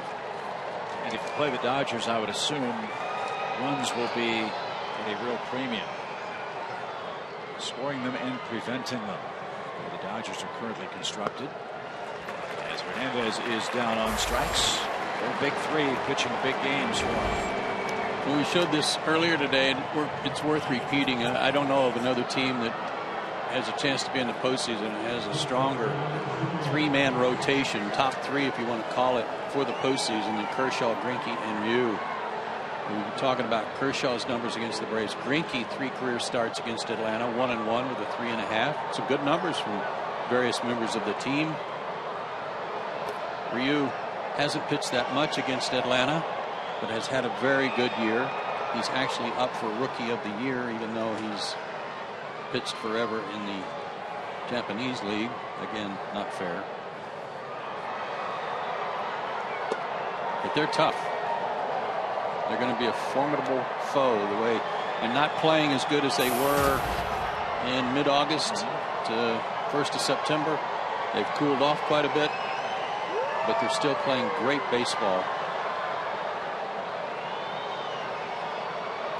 Rollins has hit the ball a ton twice, has nothing to show for it in once time. Well, a couple of things will be different for the Braves. Number 1, the league has seen Yasiel Puig a bit. There's, I'm sure, a much better book on how to approach him. He had a huge series against the Atlanta club out there. You've got Kemp hurting, you've got Ethier hurting, and Hayward in center gloves that, and Rollins is flying out for a 3rd time. But our first round opponent has yet to be determined. Atlanta taking care of its business, leading by a run.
You know, it was a huge experience for me, but just in reality, it's just the same game we all played for 6 straight months. I mean, it's the same game. It doesn't change, but it is magnified. That's probably what I could take from the wildcard game last year. You know, errors or hits, whatever it is, everything is just magnified by 10. And, you know, mistakes can't really be made, and you definitely pay for them in those kind of situations. So that's probably what I could take most from it. Otherwise, you know, I was, you know, normal nerves, felt like any other start, and once I got on the mound, it just felt normal. Felt like a big game with a humongous crowd, and I'm sure it's going to be exactly the same. Medlin pointed out that he hasn't been told whether or not he'll be the starter in Game 1. Freddie Gonzalez said, do the math. It will all line up as you may expect. And the way Chris is pitching, if he indeed is tapped as the guy that begins the postseason starting pitching assignments, you can't argue with that decision. He has been the most consistent and most victorious Braves starter in the last month or so. Remember, he started the year 1-6. And Gaddis shoots one toward left. Brown can't get it. Gaddis around first. Thought about going to second, but wisely slammed on the brakes. The ball got away from Utley, but he couldn't anticipate that. And Evan has a 2-hit game. A good start for the Braves in the 5th.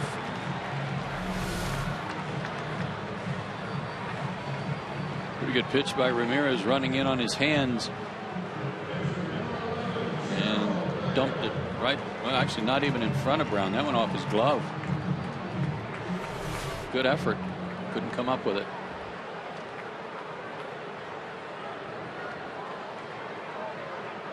Gerald Laird has a single and a run scored. And he lays down a bunt. That surprised everybody. That's a postseason at bat.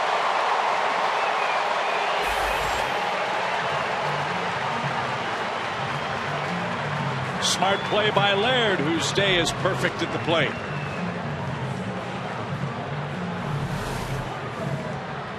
Not that he's going to drop a bunt down in the postseason, but you never know.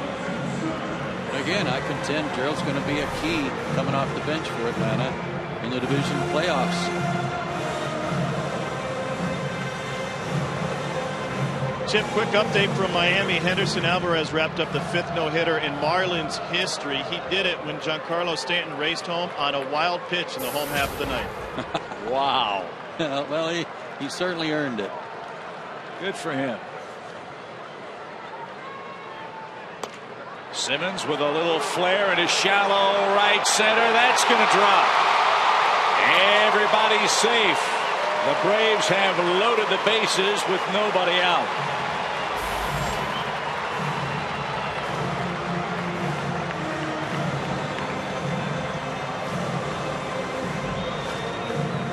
By the way, Alvarez in the no-hitter. 1 walk, 4 strikeouts, through 99 pitches.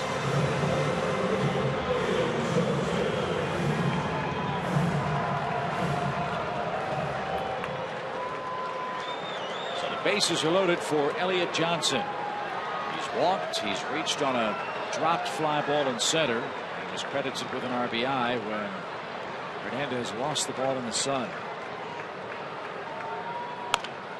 He bounces toward first. Play at the plate. Out. Throw to first. Out. Double play.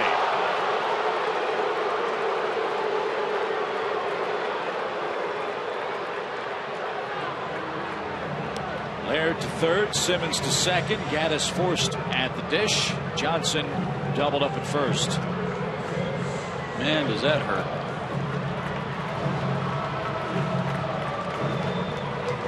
Won't hurt as much if Dan can come through with an RBI hit here.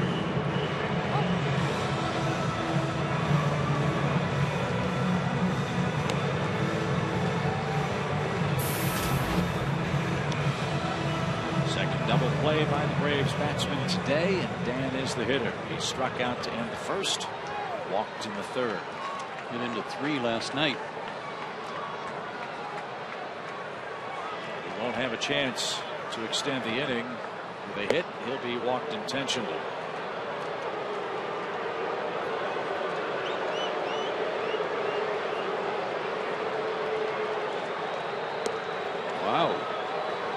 was almost hittable. So was the first one.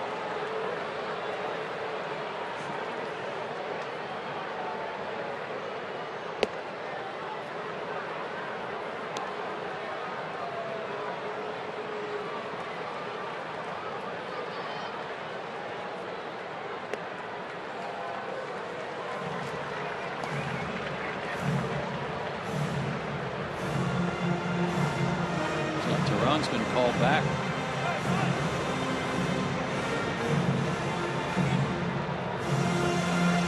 He has been. Julio will depart after 5 innings.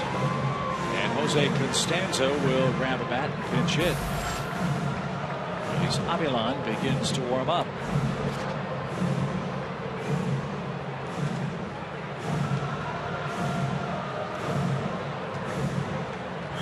6 hits allowed by Julio, but 4 were in the 4th inning, and one of them was a 3-run homer.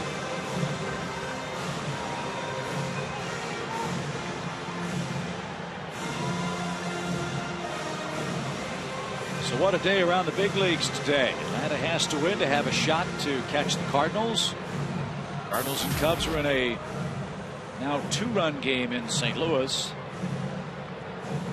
Got the AL wildcard situation still to be decided, with a chance for a playoff or play-in game to determine seeding there tomorrow evening.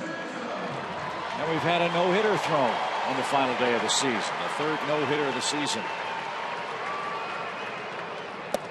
Anderson Alvarez turned the trick for the Marlins. Homer Bailey and Tim Lincecum for the Reds and Giants as well this year. Laird, Simmons, and Uggla the base runners, and Constanza is ahead in the count, ball 2.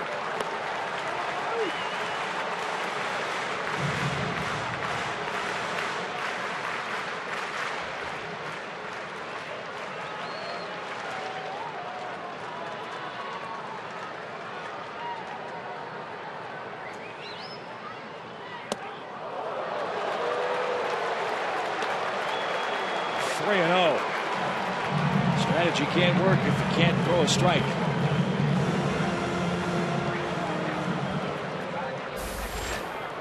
Wouldn't be surprised to see him take 2. Something you and I never have to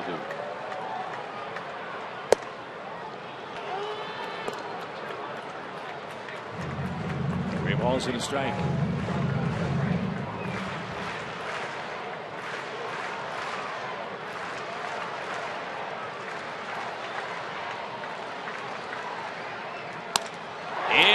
Center field, that's a hit. 1 run scores. Ball bobbled in center again. Simmons will score. Throw to second late. Costanzo with a 2-run scoring single.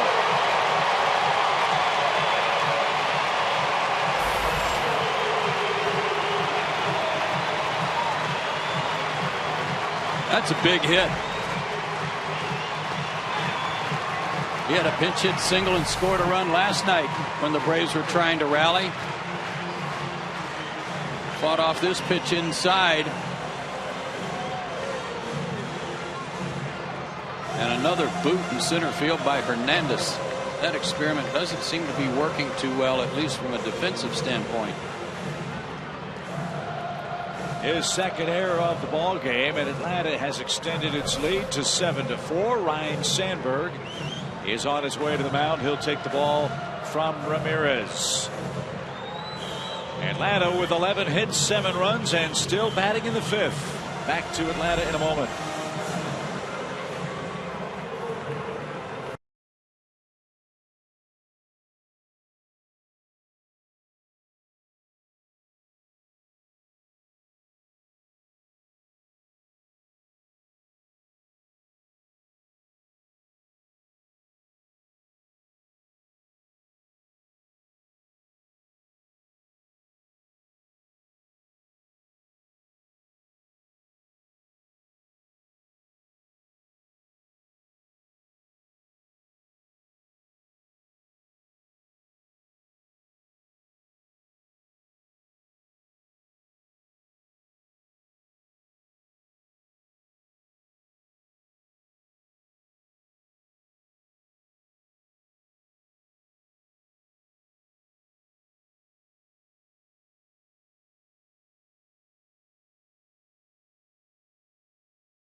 Gangnam Style dance video.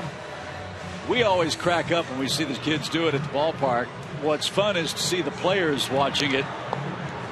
And look at Jimmy Rollins. Jimmy Rollins is getting a hoot out of this.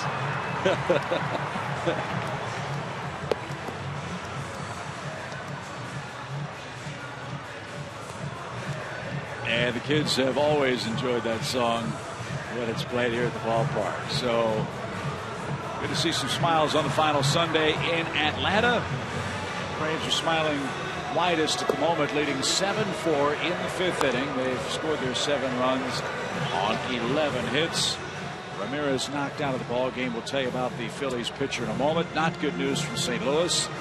Daniel Descalso for the Cardinals has helped extend their lead to 3-0 over Jeff Samardzija in St. Louis. Going to take a big rally against good Cardinals bullpen. We have our own problems. Got to extend this lead and hold it against the Phillies, who aren't going quietly today. 7-4 is the lead. Hayward hits with runners second and third and 2 out. Big pinch hit for Constanzo a moment ago. And Jason looks inside at ball 1. Third pitcher of the day for the Phillies is Cesar Jimenez.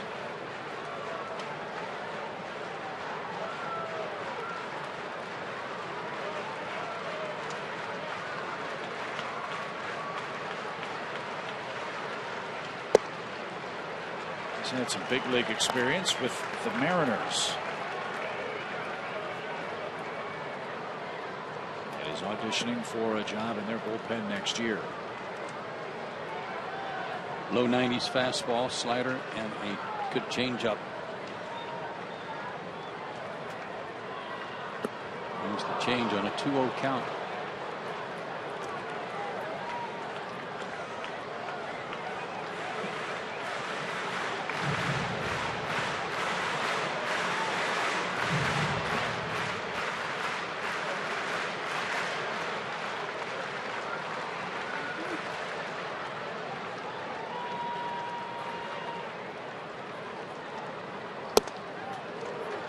Good eye by Jason. 3 balls and a strike. He threw the changeup 2-0. He might want to throw it 3-1, and let's see if Jason's looking for it.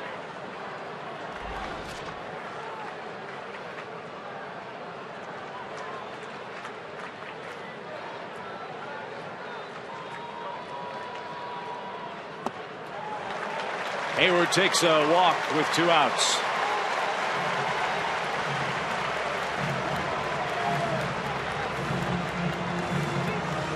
And the bases are loaded for Justin Upton.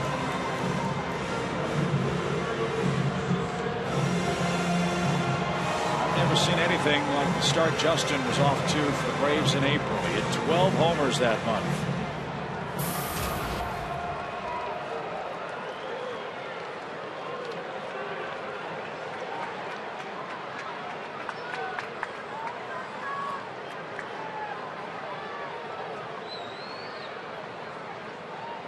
He's 1 for 2 today after a 4-hit night last night. Player of the month in the National League in April. Had an all-world month, 12 homers. After that, it got to be slim pickings May through July. With a good bounce back in August, and he's having a real good last couple of weeks here in September.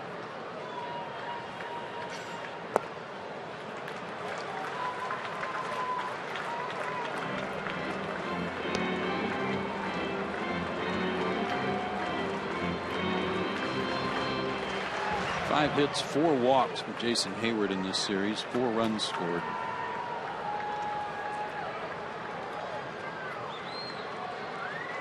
A welcome return for the Braves leadoff man who stands at first base.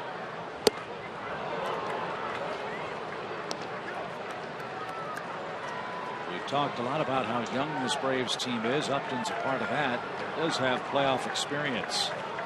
7 games in the division series, 2 homers, 4 RBIs. He scored 5 runs. That was with Arizona against the Cubs and Milwaukee in 2011.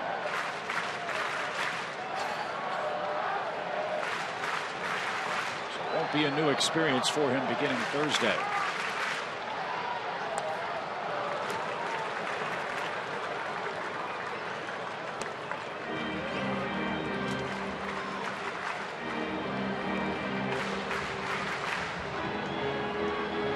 If indeed it is the Dodgers and Kershaw, Justin Upton will be a key cog for this Braves offense. Seen him a lot as a member of the Diamondbacks. 1 ball, 2 strikes.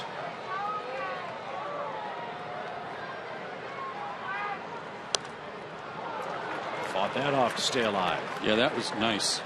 That was a good pitch from Jimenez. Jesse's trying to cover the plate, and he ran that up and in on him, and all he could do was fight it off. Good job to do that.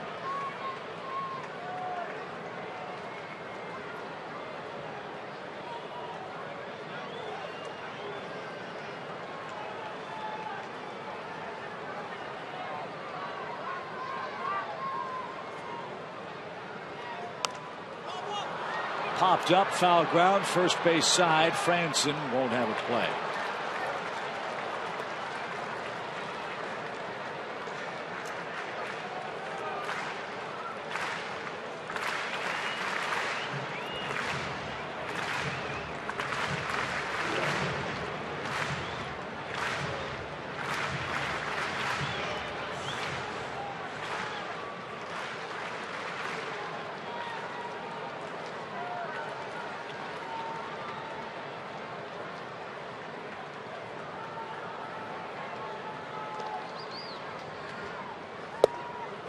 Over the inside corner, strike 3 called, and Upton is caught looking.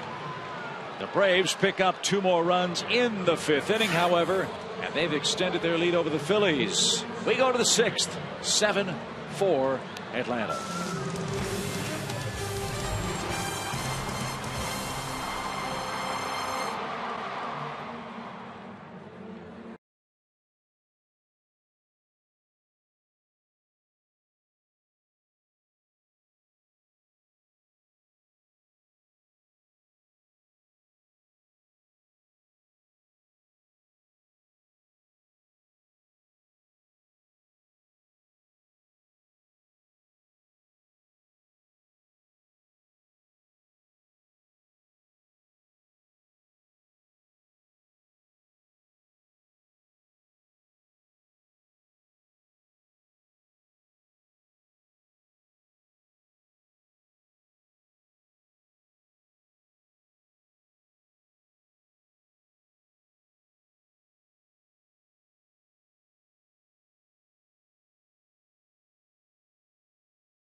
Five and fly for Julio Teheran today. 6 hits, 4 runs, as he's in line to win his 14th game of the year. Now some very important innings for Luis Avilan for Atlanta today. He'll be the man answering the first AT&T call to the bullpen. 75th appearance. That is a lot of work. 5-0 with a 1.55 ERA. Outstanding year. Already pitched in this series 3 days ago. An inning, 0s across. The Braves figure to have 3 lefties in their bullpen for the playoffs. Avilan, Scott Downs, and Alex Wood. Has yet to be determined, but with Wood going to the bullpen, makes perfect sense.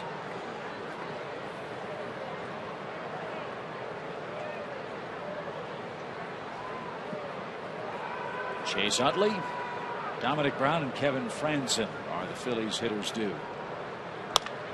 And Utley to the right side. Freeman gloved it. Had a little trouble getting it out of his glove. And Avilan got to the bag a little late. Is Freeman all right? Yeah, he just threw from an awkward position.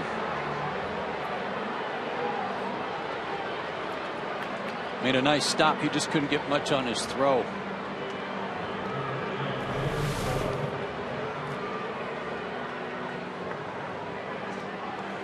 He's facing third base, trying to throw back to first. And again, Chase Utley on the last day of the season, Phillies going nowhere, has already had a tough, hard slide at the plate and scored, and hustles on this one when he smelled a hit.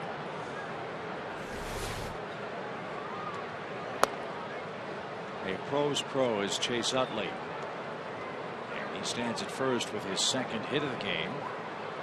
And Dominic Brown's the batter.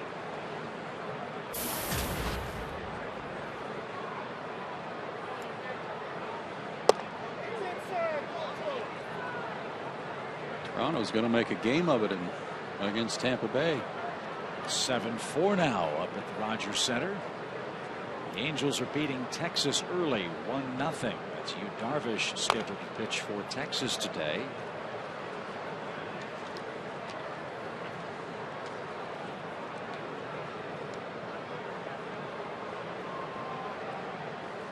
The Angels, before their 3-game losing streak, had a shot at maybe finishing at 500 this year. Considering where they came from, that would have been a remarkable accomplishment.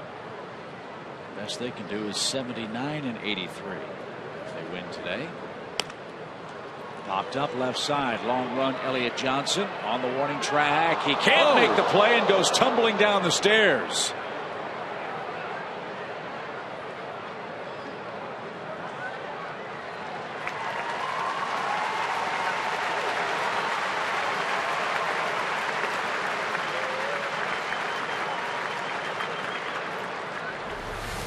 Right through the opening. Nothing to grab on there to stop his fall. No help from the Phillies. You know what, Joe? It looked like he was trying to stop, and he tripped over the concrete. The lip of it? The lip of the concrete into the dugout. Watch his toe as he tries to stop his momentum at the opening. Right? Yeah, you're right. Man, oh man. There's some padding down there. I hope he landed mostly on padding. Separate the actual dugout from the camera well. Some concrete there at the base, right there where the cameraman's feet are, but deeper into the dugout, I think there's some more padding.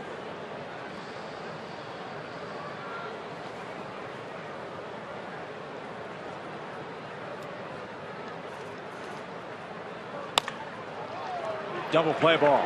There's one. Utley turns it. Brown is out.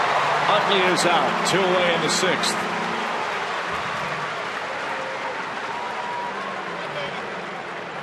Second double play turned by Atlanta, and a good one because Dan had to come a long way. He had Brown played a little more to pull even in a double play situation. So a lot of momentum built up coming across the bag to throw back to first base, and he got a lot on his throw.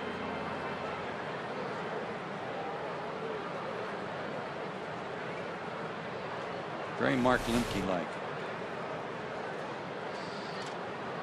Here's Franzen. 1 ball, no strikes.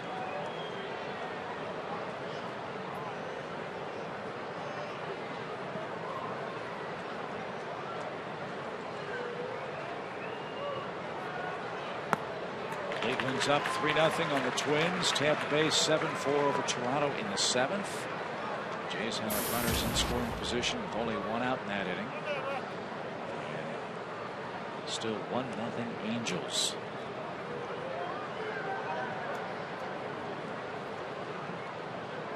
What a year for Cleveland. If they win today, they'll win their 92nd game. With the Tigers being no hit today and losing 1-0. If Cleveland's score holds, they will end the year finishing 1 game behind the Detroit Tigers, who dominated them head to head in Central Division play. Right. What a finish. 10 in a row if they win today. Yep.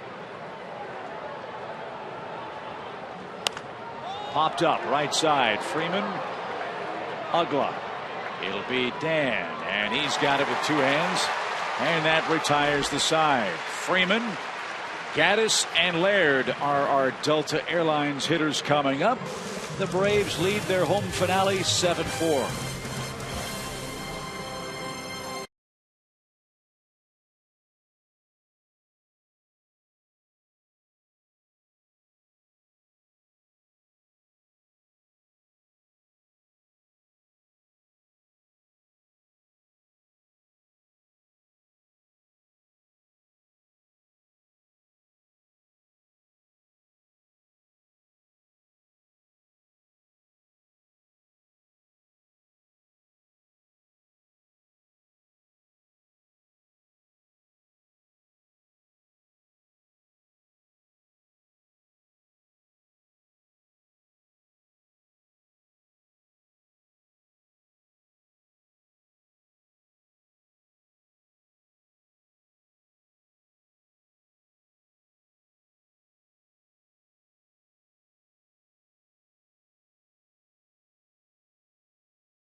When we honor our hometown heroes, today it's Sergeant Justin Lansford from Snellville, Georgia, who's welcomed home to a standing ovation here in Atlanta. Well, you know it's special when opposing teams stop what they're doing between innings, take their gloves off, and they're applauding too. Great to have Sergeant Lunsford here.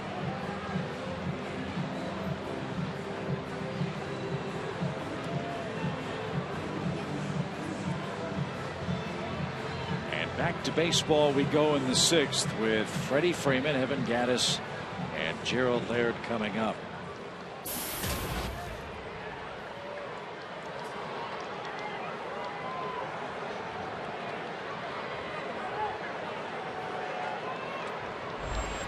Freeman up to 321 on the year.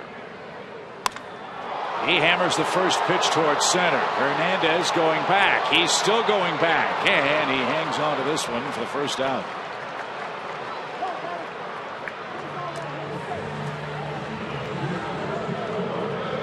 One up, one down. It's trivia time. We got to finish the season above 500. Our AT&T Uverse trivia question: who led the Braves in hits the last time they won 95 games?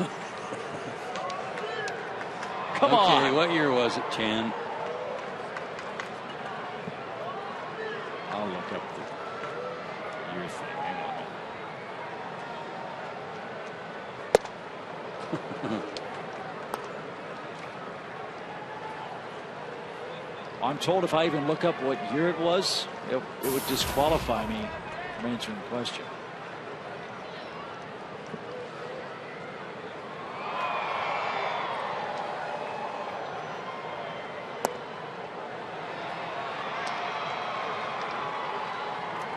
This was an obvious take this and run into the postseason with it. This was, I want, as Larry Munson would say, I'm going to smash your face with a hobnail boot and wear it until spring training. Right? And that's pretty much what's going to happen. Yeah.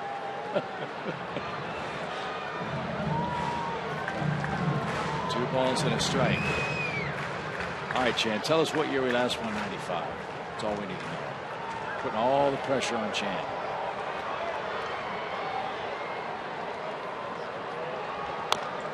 Well, foul by Gaddis, who homered today.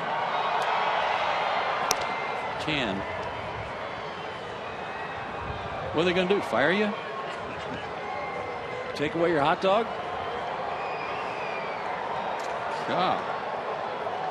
Nobody will remember by next spring.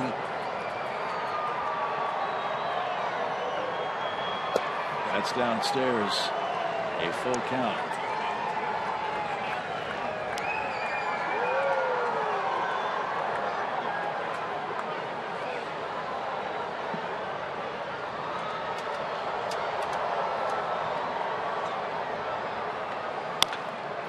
Sharply hit past Rollins. A 3-hit game for Evan Gaddis. It's up over 240.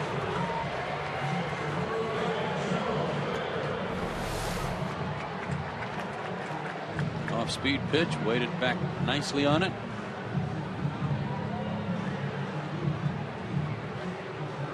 So strong, he generates so much bat speed with 0 stride.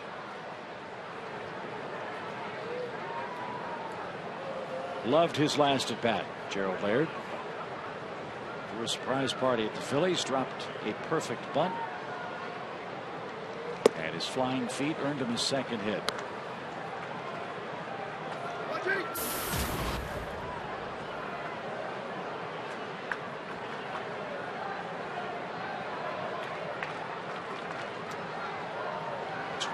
Atlanta hits today. You guys were talking about Laird and his postseason skills. One of the things I asked him about the other day was calling a game during the postseason, and he pointed out a lot of folks want to be the hero, and as a pitcher and a catcher you can use that to your advantage, pointing out not everybody can be a hero. Laird certainly has been one at the plate today. He's walked and now has 3 singles.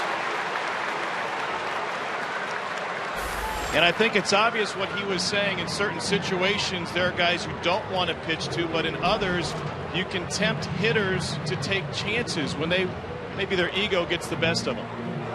Yeah, I couldn't agree more, Tom, in that they don't want to leave it to someone else to try to get a hit, but it's up to them at that particular moment. They'll expand their strike zone. Very smart on Gerald's part.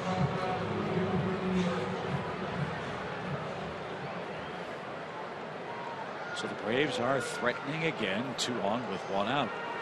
Andrelton Simmons, the hitter, he's 2 for 3.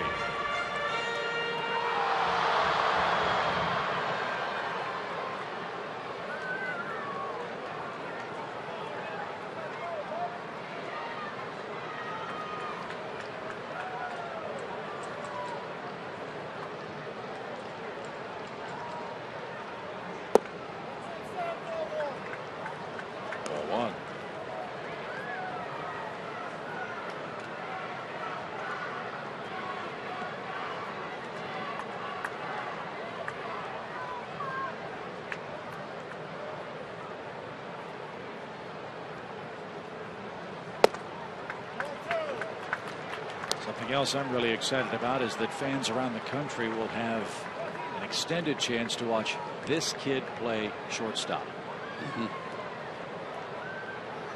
Nothing like the postseason stage for young players like Andrelton Simmons.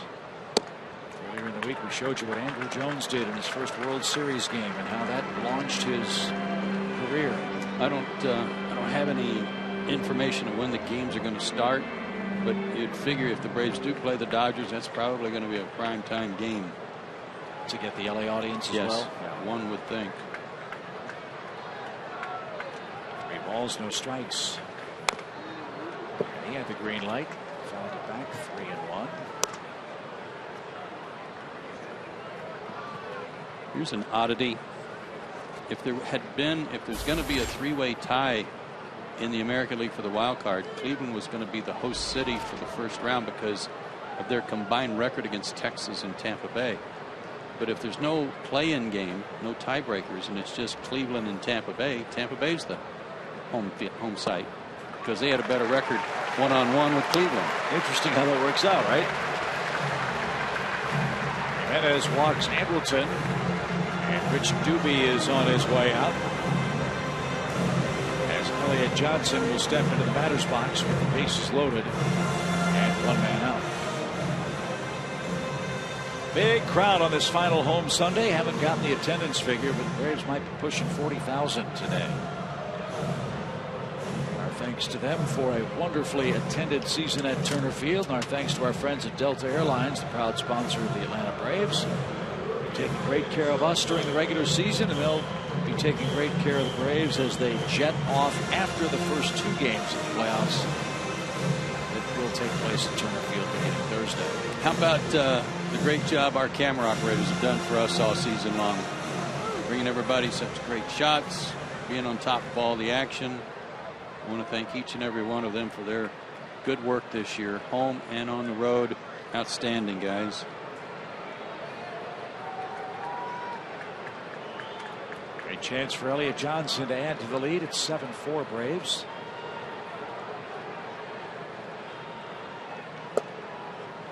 And a strike called. It's 0-1. It's always fun to come to work when you're around good people. We got a lot of great people around us.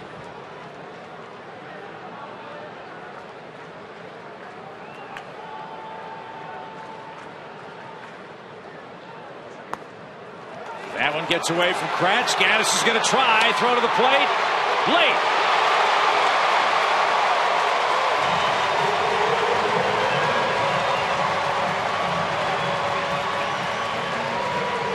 Gaddis scores the 8th Atlanta run. We'll wait for the official scoring. It got between the catcher's legs. I give Jimenez a lot of credit for putting himself in harm's way. Came into cover. It was smart not to lay a leg across the front side of the plate. Scored a wild pitch.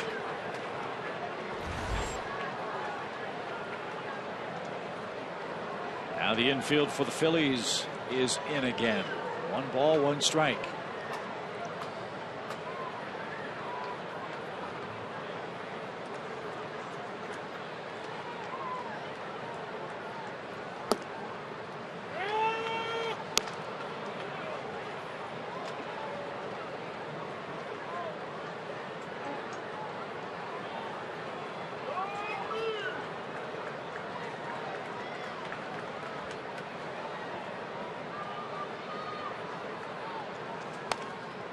Back to the screen. Somebody online just had a funny line. Go back to that Marlins game. Dan Jennings, executive of the year. His first game as a general manager, his pitcher throws a no-hitter. Don't know if that's ever happened before. Marlins have shaken up their front office again. They win for the 62nd time. Pulled down the line, fair. That'll score 2 more. Elliott Johnson around second. He's going to try for third. He's going to make third.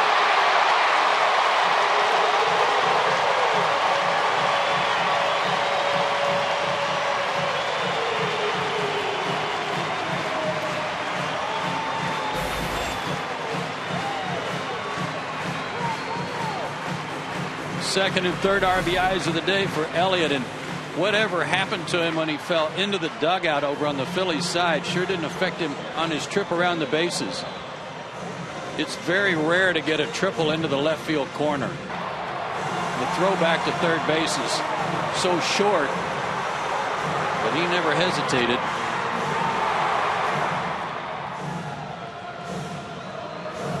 Dominic Brown got it in pretty good shape. 1 hop throw. Not in time. So Elliott Johnson's second triple with the Braves gives him a 3 RBI day today.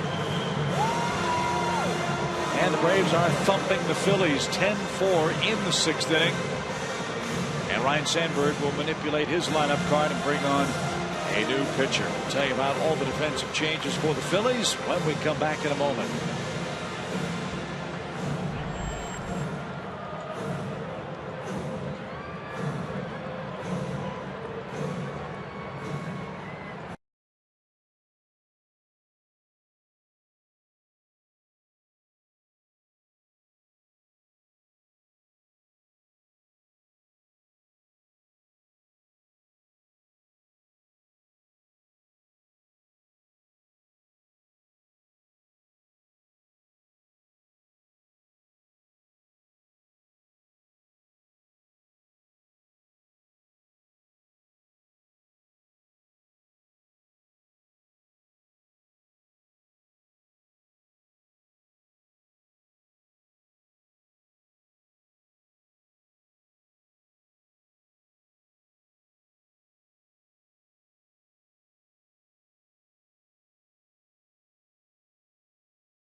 times versus the Phillies, and they're trying to win for the 96th time this season.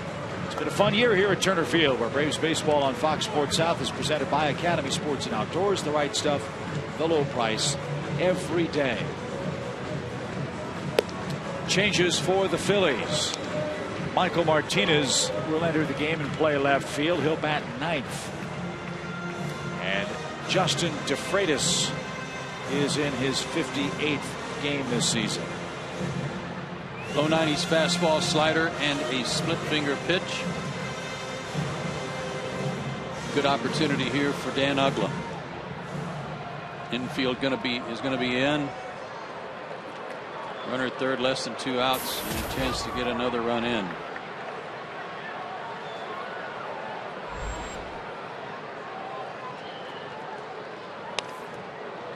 He had a good pass at that pitch and fouled it straight back. Sure did. 95 up a little bit.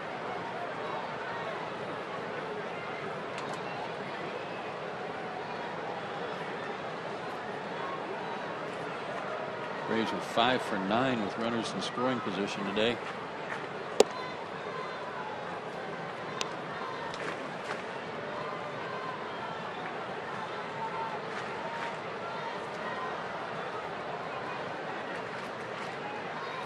One ball, one strike.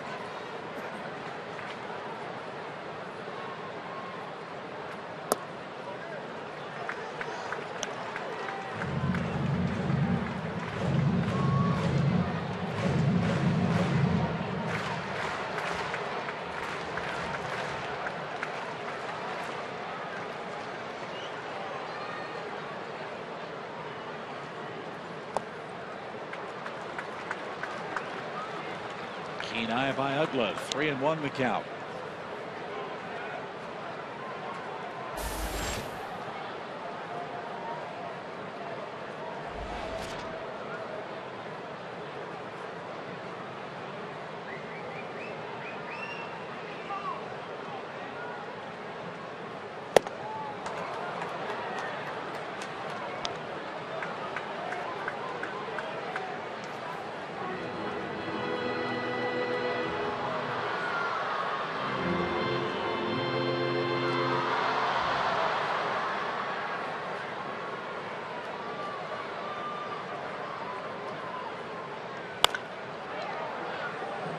That's into the seats off Uggla's bat foul. 3 balls, 2 strikes.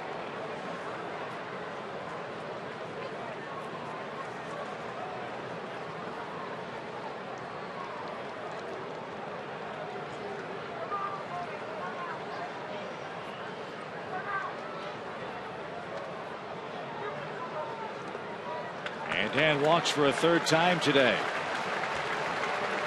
How many does that give him? For the season? Yeah. Mr. Uggla, 77 walks. His 3 today. Where that ranks in the National League.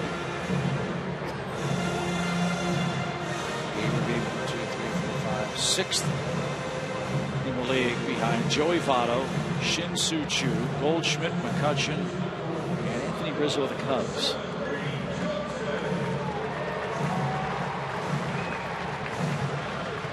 By the way, have action in St. Louis. The Cubs have the tying run at the plate. Down 3-0 to Joe Kelly and the Cardinals. Keep you updated on that. Reed Johnson pinch hits for Avilan here. And DeFreitas missed high. 1-0.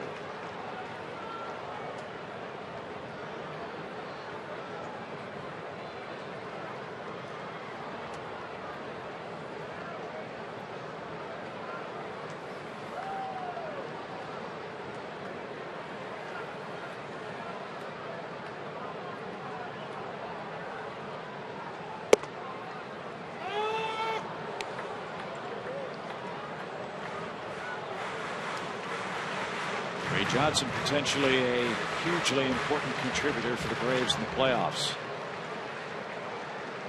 The Achilles looked to be just fine the other night when he got a start.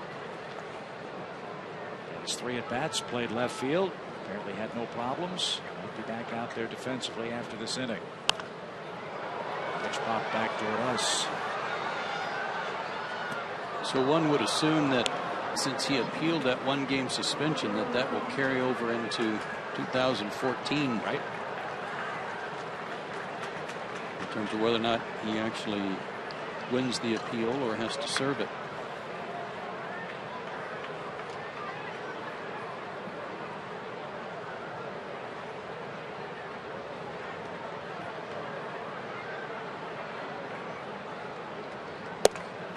Way outside.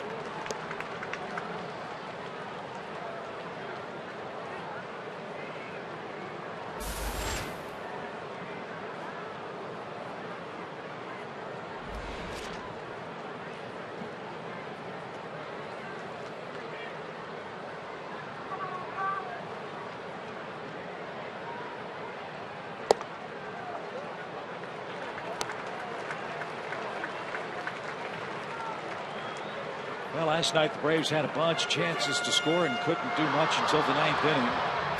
They had a ton of chances today, and they've cashed them in. As Joe mentioned, 5 for 9 on the Braves with runners in scoring position so far in the game. And a full count pitch for Reed Johnson. Ugla runs from first, and it's way outside.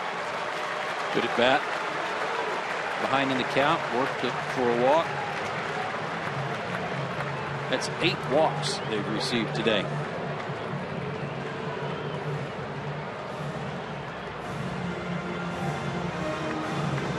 And Rich Doobie is wearing out a path between the Phillies dugout and the mound.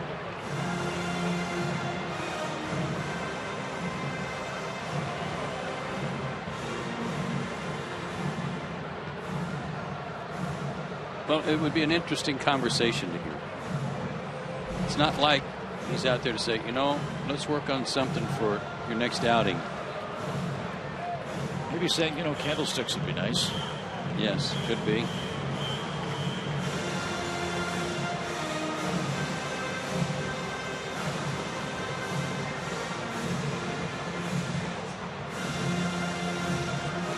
Well, the Cubs had runners first and third against the Cardinals with 1 out. Ryan Bogusevich just into a double play. So they go to the 7th inning stretch at Busch Stadium. Cardinals 3, Cubs nothing. Here it's 10-4. Good buddy. Atlanta leads the Phillies. And the base is full for Jason Hayward. 2 walks and a run today. And that one gets by the catcher. And a hard ricochet back to Eric Kratz. And Jason, with good work as the traffic cop back there, told Elliott Johnson to hang tight. Got a nice bounce back.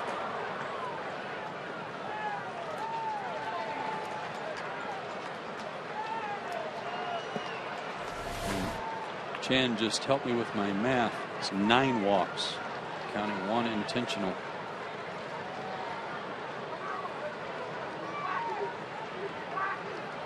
One ball, no strikes.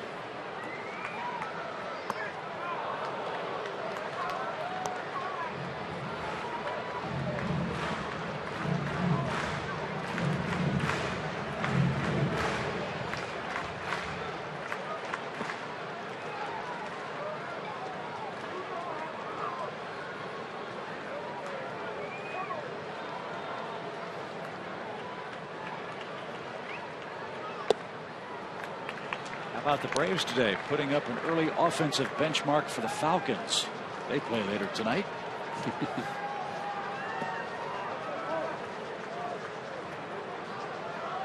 2 balls and a strike. 10 runs on 14 hits.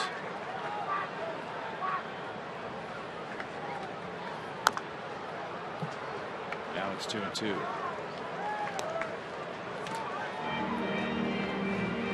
Foul that off his foot.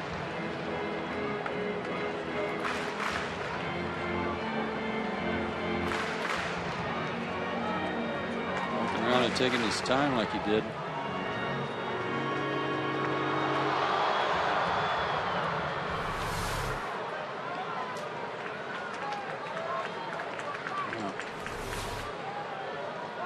The 9 walks today, a season high for the Braves.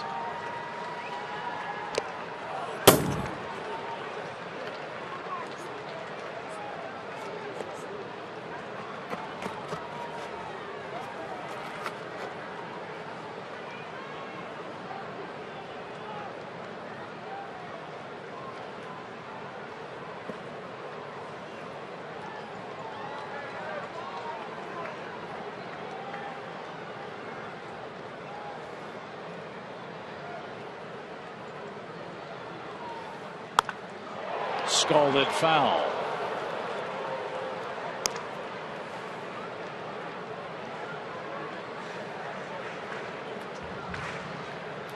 Okay.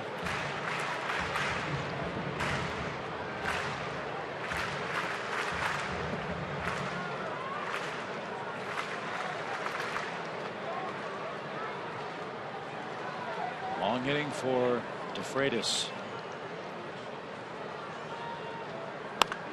Oh, Yikes. oh.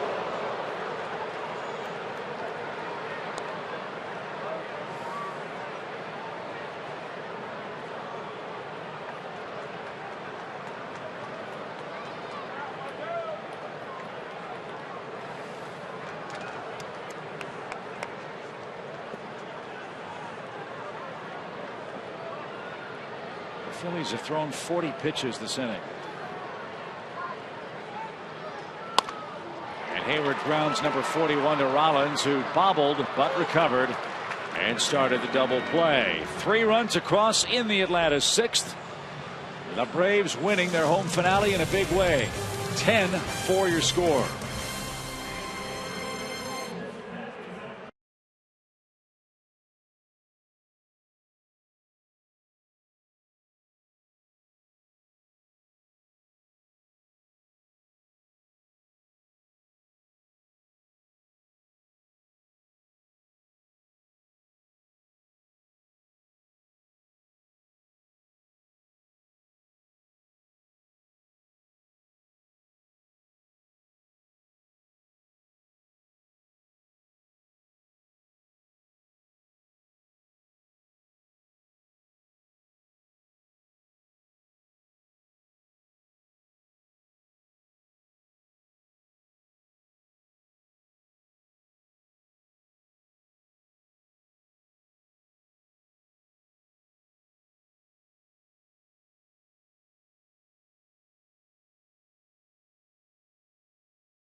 Straight A's still, my friend, as we head to the 7th.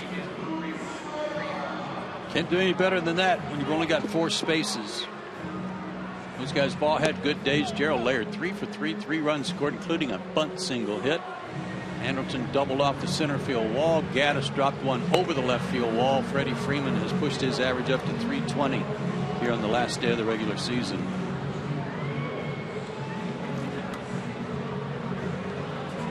Talking about our camera operators earlier, Tom Hart, who's been relegated to operating camera now. They open his mic. We might be able to hear what he's complaining about. Turn it on. Turn your mic on, Tom. There you go. Yeah. I was trying to say that I believe this is called a promotion. Oh.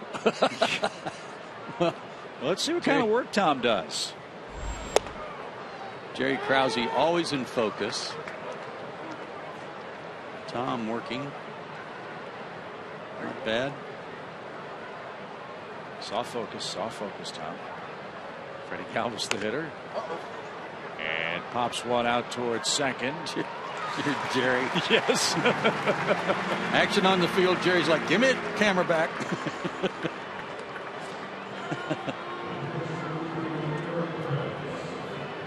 As easy as it looks, Tom? I don't know. This darn director keeps talking in my ear. Yeah. You know, we could get Jerry to do a sideline report. Oh, for yeah, us. Jerry, do a sideline report. You're on. Luis Ayala now in the pitch, and he's had a great year. That was fantastic. We'll get back to you, Jerry.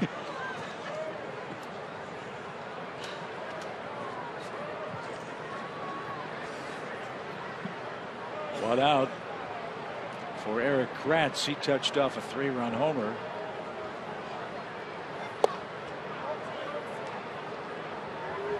But Joe's right. We are really blessed to work with such great friends, great professionals, great TV people. And it is a real bittersweet time of the year for all of us, in that we've all been along together for what could be a 96-win season, and now the fun begins, and we turn things over to our broadcast partners with the networks. I know, Joe, you're excited and ready to go with your assignment for TBS, MLB Network, and of course Big Fox. I am, but it's hard for us to let go. You know, when you travel every mile with them on the charter and every bus ride, and when they have such a great season like the Braves have had, it's hard to let go. That's fortunately or unfortunately part of the deal. So as Kratz rips one foul, we'll become baseball fans, not baseball broadcasters. At least some of us will, and we'll wish you luck. You don't know what your first assignment is. You don't really know what your second assignment is, but assuming you get through the wild card situation, which round of playoffs will you be assigned to? Well, Tampa Bay 7-6 Toronto. Over Toronto now. They're in the 9th inning. Okay. It's getting kind of crazy here late, but ultimately I'll be in Boston for whomever they play. So you see David Ross, and that will be one of the wild card one. Yes, I will. Wish him well for Braves country. Jared Saltalamacchia too, former Brave. That'll be a fun scene, Fenway Park, where the Red Sox won 53 games at home this year, 97 wins overall this season.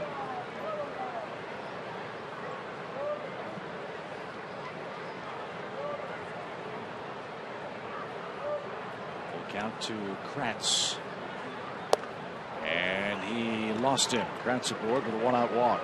By the way, his home run, the first for the Phillies in 10 games. Time for Georgia Power Energy Tip number 1. Tyler Pasternicki, number 1. In less than 15 minutes, learn ways to make your home more energy efficient with Georgia Power's free online energy checkup. Visit georgiapower.com/energy checkup. And with winter coming on, that is a good idea. You bet. Got your jacket packed for Boston? Well, as summer fades to fall. As summer fades to fall, as it's been said before.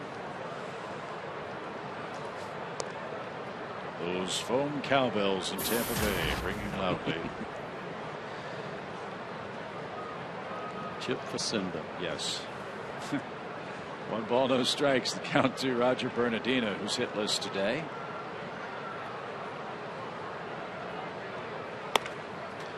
And he's hitless no more. He dumps a single over Simmons' glove. And the Phillies have 2 on with with 1 man out.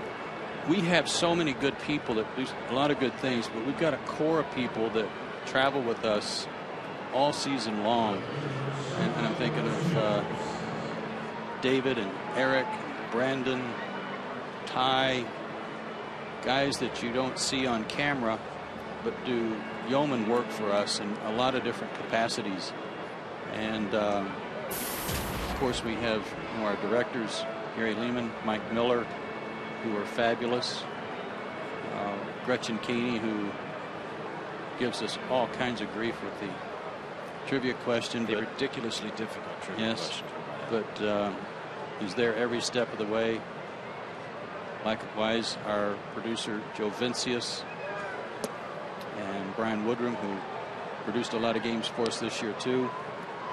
So if I'm leaving people out, I apologize, but that's a good group of them right there. Our tape operators are outstanding. And just want to say thanks. Absolutely.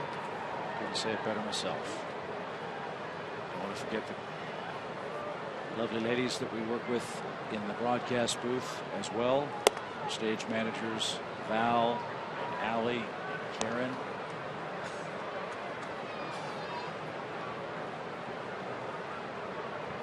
So again, it's a wonderful day.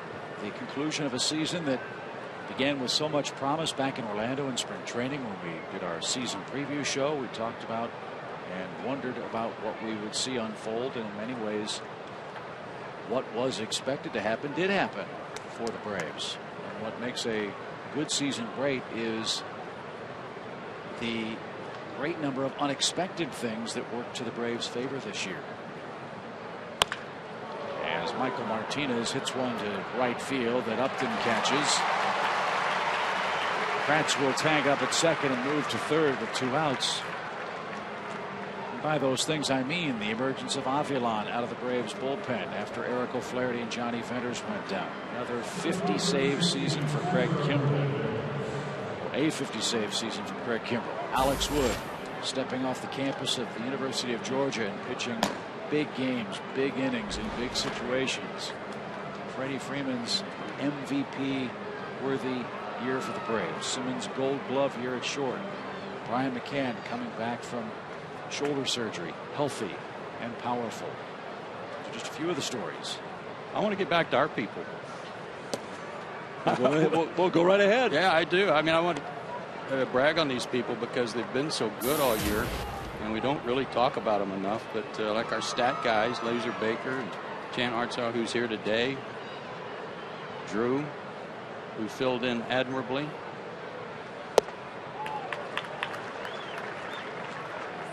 Jason, who also was here quite a bit, did great work for us. Val and Karen and Allie in the booth, keeping it all square. Dave Poole up here are helping us with our audio, keeping our headphones from falling off.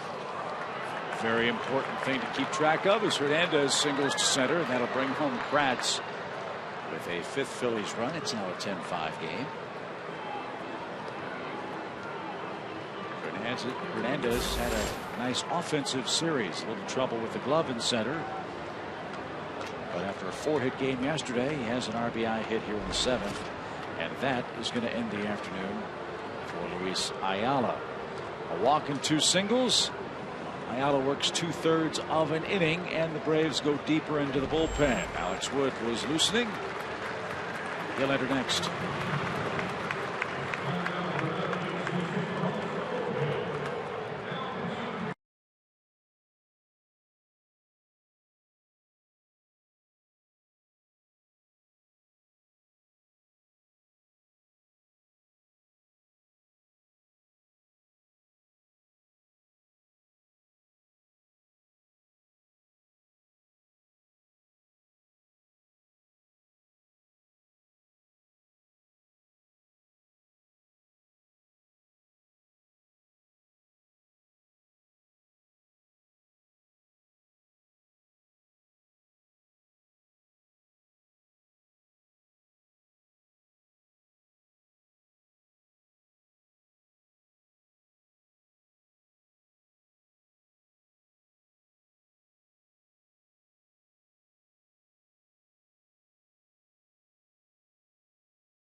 On Thursday, but Tuesday night, October 1st, come on out to Taco Mac Lindbergh and join the Braves for a postseason fan rally.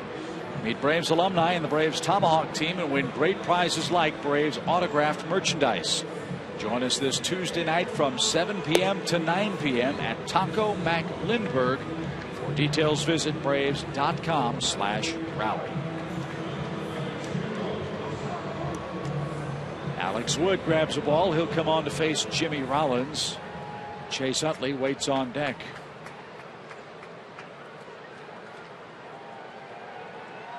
A welcome addition to the staff.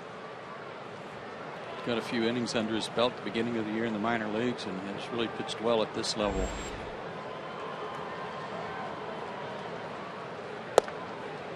And a strike to Rollins over the inside corner. Another person we'd like to thank, Julia Sakoti on graphics. Victor Wilder tape.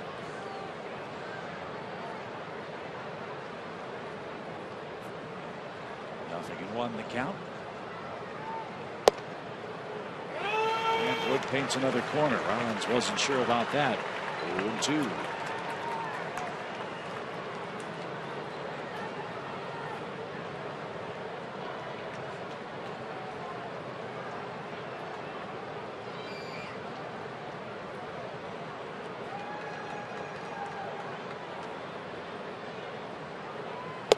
You know, once we got old Jer behind the camera at first base, order seemed to be restored in the 7th inning. Wood comes on and takes care of Jimmy Rollins. That ends the Phillies rally. They settle for a run and trailed 10-5 at the stretch.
Georgia Power and by AT&T.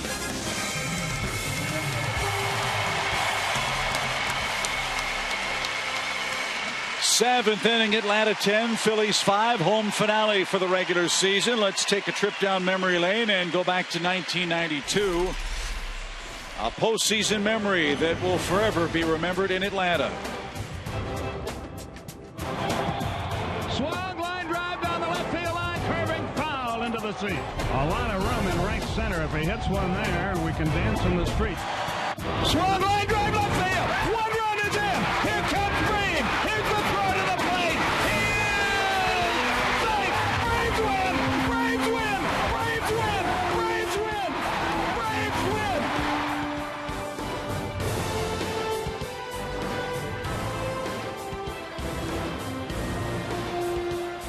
The day that Sid slid was the last time the Pittsburgh Pirates were in the playoffs until this season. This is what the Braves did with Pittsburgh head-to-head in 2013. You know that that's going to be a wild scene in Pittsburgh for the wild card game against Cincinnati on Tuesday. And here's how they matched up head-to-head in case they are paired up. Braves swept them here early in the season. A lot of these games were played early in the year. But Andrew McCutchen and Pedro Alvarez. Alvarez actually leads the league in strikeouts now, but he's had a really good year, a lot of home runs. And the Braves had good numbers against them offensively. Pittsburgh's awfully tough at home. They will host the one-game shootout this year. They will face the Cincinnati Reds. Liriano and Cueto are rumored to be the scheduled starters, and Liriano, a great find for the Pirates, a double-digit winner. When anybody in baseball could have had him, the Pirates got him for about $1 million, and I think he's got 15 wins, something like that, for the Pittsburgh team this year, and has lost only one game at home in 2013. And the way things are going in St. Louis, it's unlikely that the Braves would see the Pirates in the first round unless the Cubs can complete a ninth-inning miracle, trailing 3-0 at Busch Stadium. Yeah, they've got 3 outs left. Cubs for their rally. So Atlanta's held up its end of the bargain. They are walloping the Phillies today, 10-5. The Braves with 14 hits. They've left 9 men on base. And in the 7th, Upton, Freeman, and Gaddis are coming up again. The Braves have sent 8 men to the plate in each of the last 2 innings. And a hot shot is lined right at third. Upton hit a screaming line drive and is retired for out number 1. That's the way to greet Savory this inning. He's played by Galvis, who had to come in for Ashe in the bottom of the first inning when Ashe took a throw from Dominic Brown off the chin and cut his chin pretty bad. Had to come out of the game and get some attention. Freeman at 320 for the year. Okay, this is a big at bat. Yeah. 320 sounds better than 319. Sure does. Listen to the crowd for Freeman's at bat. He's 2 for 4 already today. I don't know if another out would drop him a point, but it might.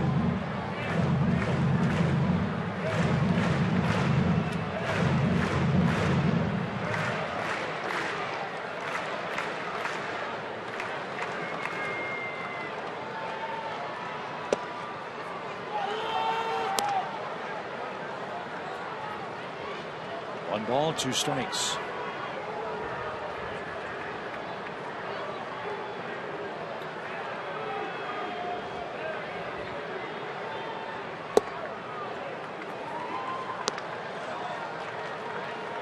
Here's the National League batting chase up to the minute. If he makes an out here, he's going to hit 319.3194.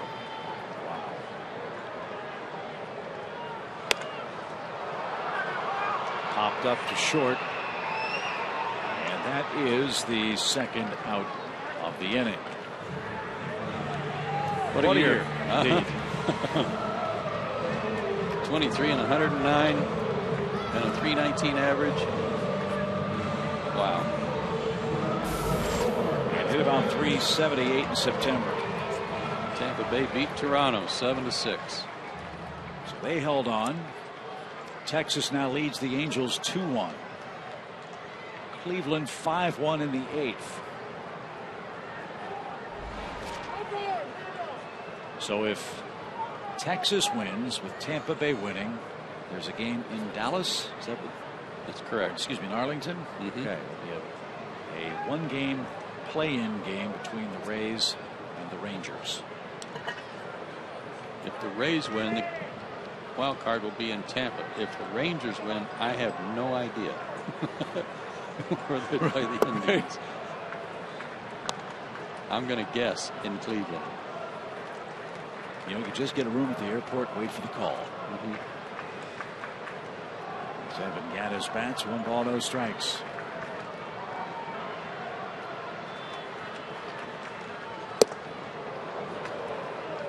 Good day at the plate for Evan today in his final regular season tune-up.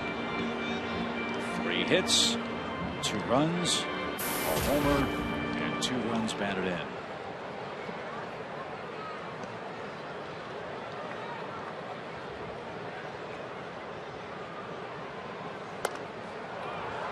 That's into the seats, foul. Games are getting underway out on the West Coast. One divisional game of interest, I guess. Arizona over Washington 1-0. Why is that game important? Well, that's the final game managed by Davey Johnson, the skipper of the Nationals. I'd argue he's had a Hall of Fame worthy managerial career.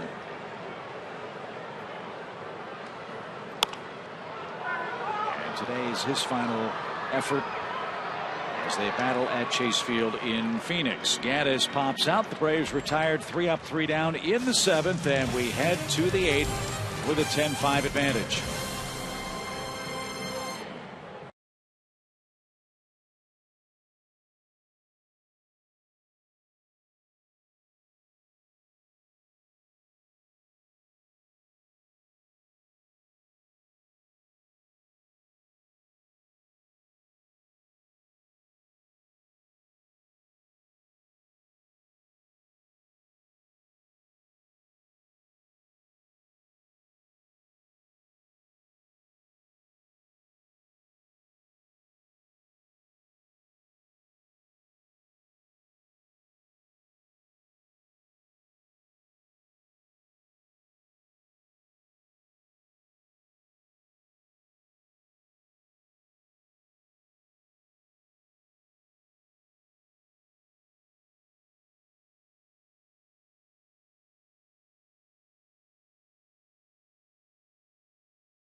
Two games, the Forge, where keen eyes, brute strength, soft hands, and high heat craft a chance for baseball's glittering postseason prize. Maddox, Glavine, Smoltz, and Chipper laid the foundation, and their legacy is woven into the fiber of this franchise. But these Braves are ready to blaze their own trail and create their own destiny, with Atlanta's yearly pursuit of excellence in mind. Our journey is one of many highs, walk-offs, and milestones, fights and comebacks, but our bond is thicker than blood. Step 1 is done. Sure, Atlanta's baseball blacksmiths have been burned a time or two in the playoffs, but Atlanta's resolve is tried and tested. Our players young but bold. Our fans loyal but hungry. Our city anxious but ready. Playoff baseball is alive again at Turner Field. The Braves are October bound. And indeed they will be. October 3rd on TBS. It appears the Los Angeles Dodgers will be the team flying into Atlanta for Game 1 of the National League Division Series. Exciting stuff. Some changes for the Braves entering the 8th inning. B.J. Upton will take over in center field, and David Carpenter. You talk about finds and revelations. How about this guy and the job he's done out of the pen? 64 innings worth of work out of the bullpen. Better than a strikeout per inning pitched. And just a 2.02 average against. He'll go after Chase Utley in the 8th. Utley 2 for 3 today. And you know he'll grind out his final at bat of the season in the 8th inning. He'd love to get to 285 with his batting average. He's a point shy of that. Hayward stayed in the game and moved to right, up to move to left.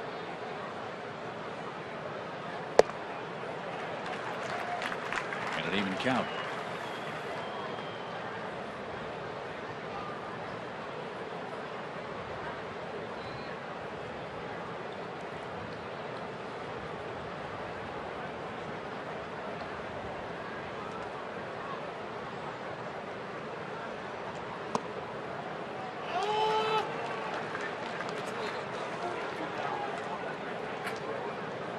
Big crowd today, 42,194. Braves drew nearly 2.55 million fans this year.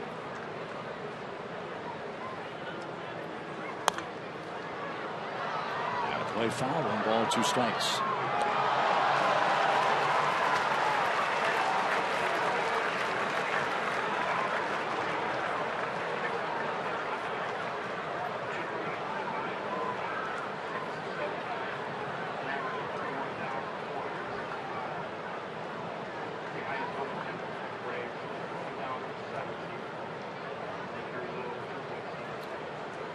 Official final turnstile count 2,548,679, the most in a season since 2007 for the Braves. Over 31,000 fans per date. And they have seen a really fun, exciting baseball team grow up this year in Atlanta. I was talking to Johnny Venners and Eric O'Flaherty separately in the clubhouse about them having begun their throwing program, and asked them how it felt, and you just can't imagine the big smiles on both their faces when you ask. And I asked Eric if it was like learning to throw all over again, and he goes, no, I wondered about that, but he said it just felt good. It was like for the first time in a long time it felt good to throw a baseball and not hurt. I said, here, give me that ball back. Right. Throw another one. John Mayberry, the batter.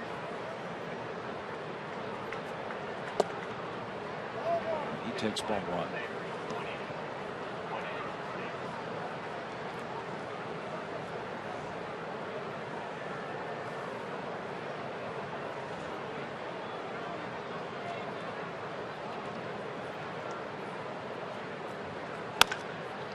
To the right side.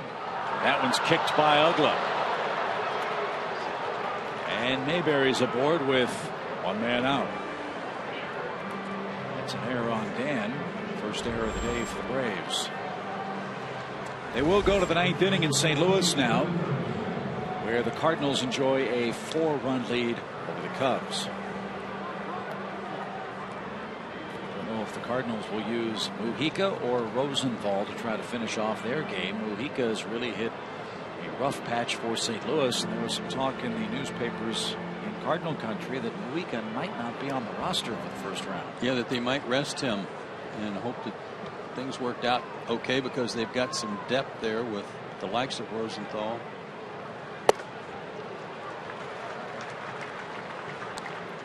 They'll also be without Alan Craig, will the Cardinals. Craig's got a bad foot sprain. They're not sure if he'll be available at all in the playoffs. They have all but ruled him out of their first round matchup.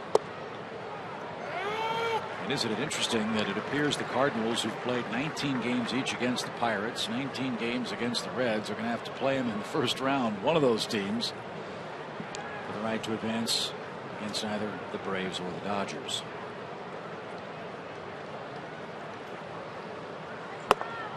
A swing and a miss by Franson. He's down on strikes in what should be his final at bat of the year.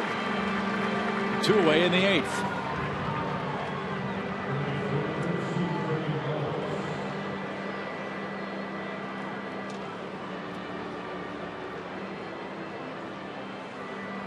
Hey, how about Andy Pettit?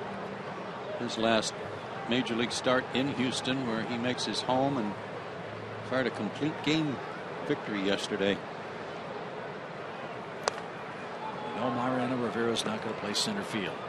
His walk-off music set to tears at Yankee Stadium when Pettit and Derek Jeter took the ball from him. When they got to Houston, he said, look, I'm retired. I'm not going to go out and play. His last moment came in the Bronx. Pettit will join him in retirement as well this year. And we don't talk an awful lot about the Yankees. They're not in the playoff hunt. But one wonders what the fate of Joe Girardi will be as the skipper in New York. For a club that went through as many injuries as they went through, the Yankees to win 84 games this year is a remarkable accomplishment. Yeah, a lot of people nominating him for manager of the year.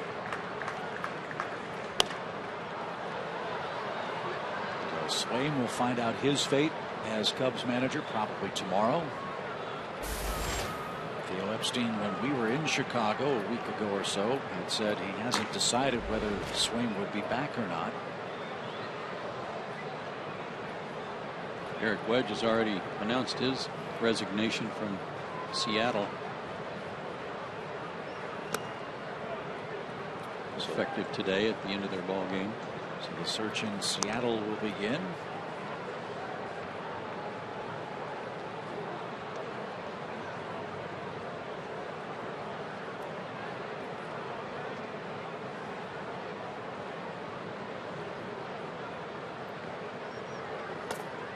Did he go?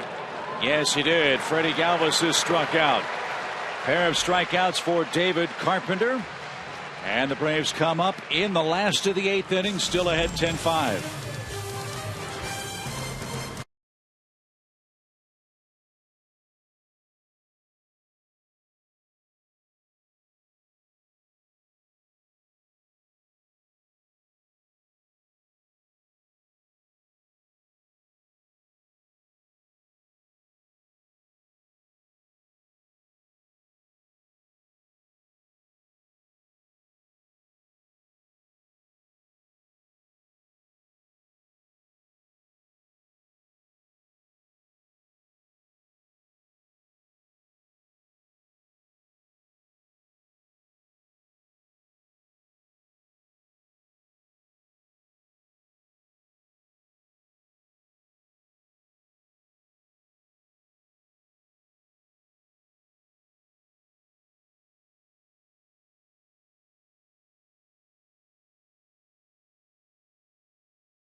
Time the Braves will bat in regular season play in Atlanta. Time for you and me to go to bat. Let's go. Let's get our final trivia question of the regular season in the win column. Name the Brave to last lead the team in hits when they won 95 games.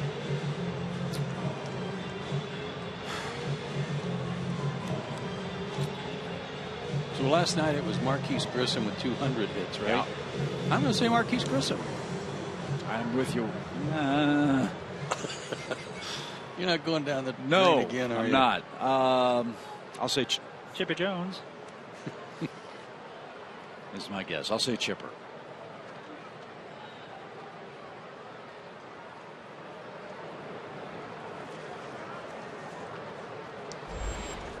We got to wear that.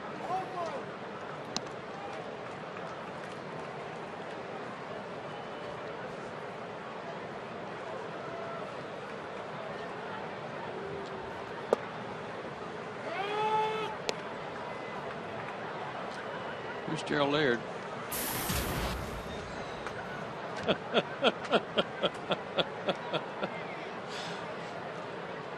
Knock it off for the satisfaction. All right. How about Gerald Laird's day?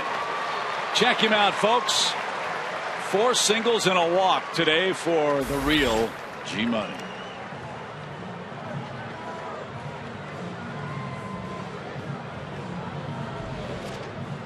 I don't know where that shot his average up to today, but he doesn't have that many at bats that 4 hits doesn't affect it drastically. It's up to 281. You go up 20 today at 56. 25 points on the last day of the year. And Sweet. away.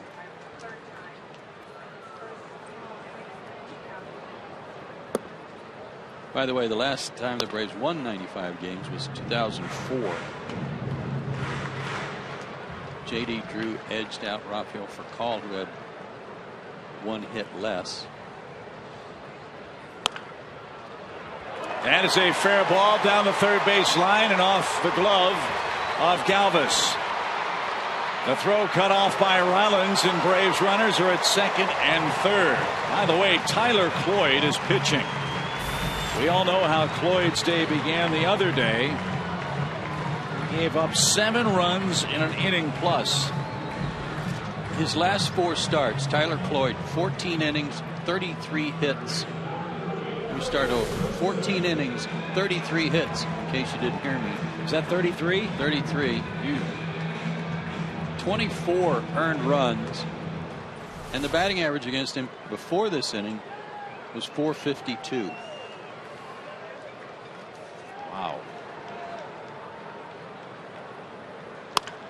Ground ball by Elliott Johnson is through for a hit. That's going to score 2 more runs. It's a dirty dozen for the Braves today. 12-5 is your score.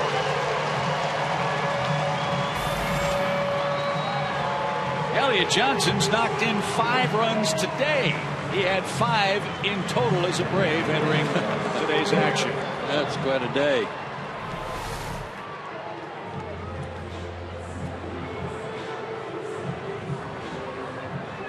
Put it in play, find a hole, bring in 2 more.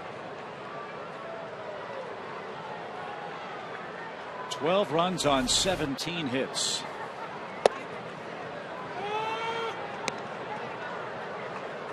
Laird tied his career high with 4 hits. I'll bet that's a career high for Elliott Johnson in RBIs too.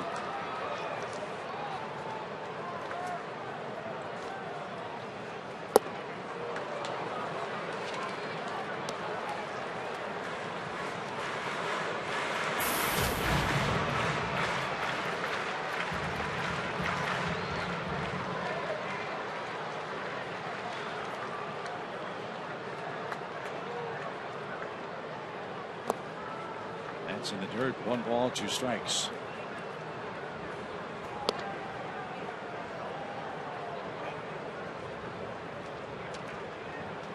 Angels 2, Texas 2 now. That's in the 6th inning.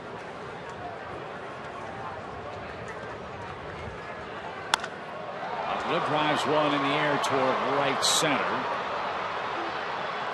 That's the first out of the inning. Back to first goes Elliott Johnson, who has had a career day today. And it is, by the way, now official. The Braves will host Los Angeles. The Cardinals have shut out the Cubs on the season's final day. They beat them 4-0. So now there is some certainty for Freddie Gonzalez. Hey, how about this? All right. Christian Betancourt, who's been up virtually the whole month, hadn't had any action.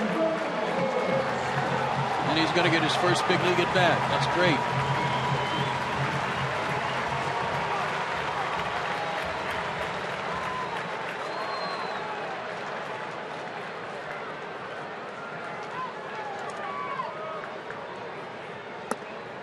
And a big swing and a miss. Christian had a real good year at Double-A. I don't remember the exact number, but he had a 30-game or a 40-game on-base streak while playing at Mississippi. And still a very highly regarded catching prospect. He's just a kid still, though he's been in the organization seemingly forever.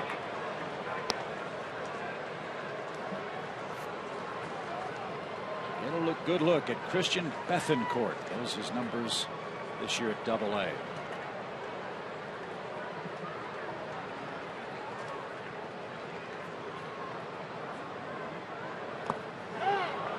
And he couldn't stop his swing and is down on 3 pitches.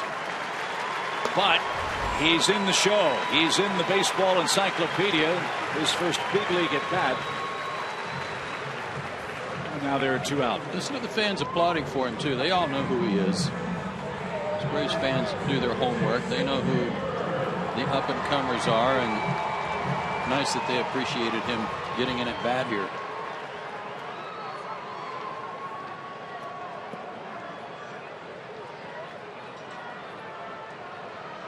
Jason Hayward is the hitter.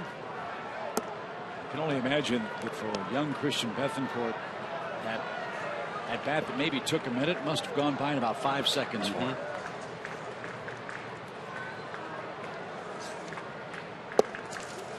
And a strike evens the count. Another run for Hayward today out of the leadoff spot. Freeman scored twice, Gaddis twice, Laird 4 times, Simmons 3 times. Well, they go to the 10th in Houston. Oh boy, Yankees and Astros battling it out.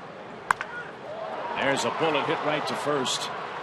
And Hayward and the Braves are retired. Final 3 outs to get before we look ahead to October ball. Big day for the Braves. They enjoy a 12-5 lead.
Concerned, the LA Dodgers will wrap up their regular season play and they'll make their way to Atlanta for the National League Division Series. It starts on Thursday. We talked about the Dodgers earlier today.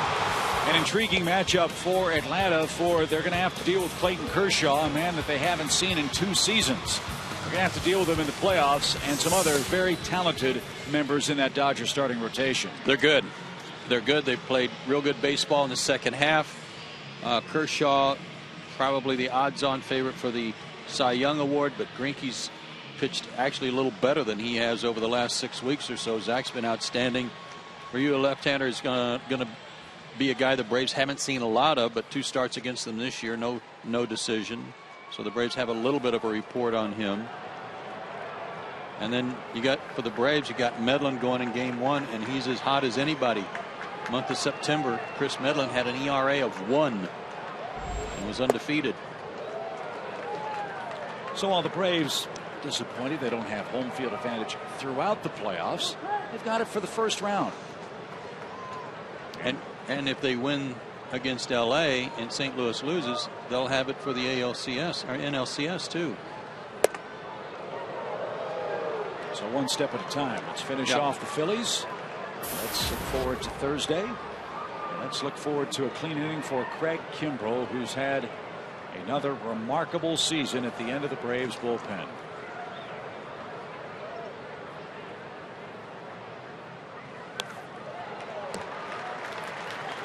The win here today will give the Braves 56 home wins. And it'll tie 4 other teams for the most wins in franchise history. 56 home wins.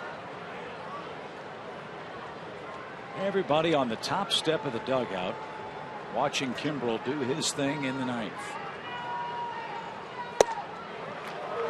And he paints the corner. 2 balls, 2 strikes. And before we get too much further along, Joe, I want to thank you.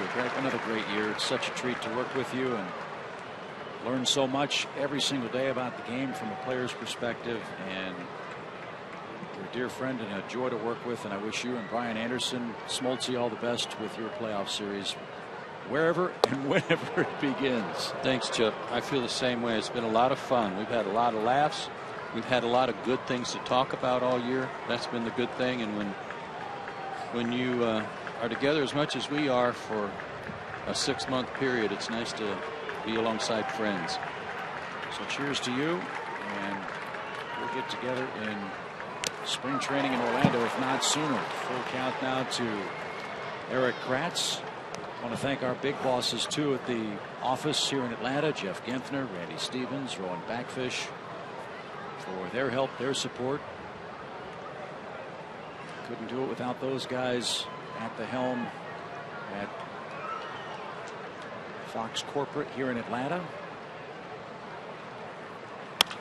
As Kratz, who's got some history with Kimbrel, puts another good swing on a 97-mile-an-hour fastball and hits it to deep left for out number 1. And we wish the Braves front office our congratulations and thanks to Terry McGurk, John Schuerholz, Frank Wren, Bruce Mano, Bill Bartholomew, all those folks who do such great work to put this fine product on the field for us and for you. I'm not sure we mentioned old Tom and Andre, Elizabeth Moreau, the good job they did for us down on the field this year. I like to call him Old Tom. Old Tom. And how about really old Tom Glavine, Murph, and Dale Murphy? That's outside to Roger Bernardina. 2 balls, no strikes.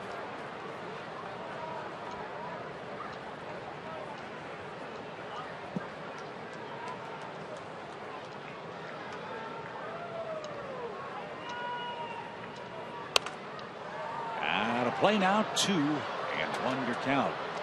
Cleveland's 2 outs away from winning their game and clinching a spot in the wild card in the American League. Texas and Angels were tied 2-2, and now it's 3-2 Texas, threatening for more in the bottom of the 6th. What happens if that game goes 15? A lot of people around the country really doing some cussing. 3-1.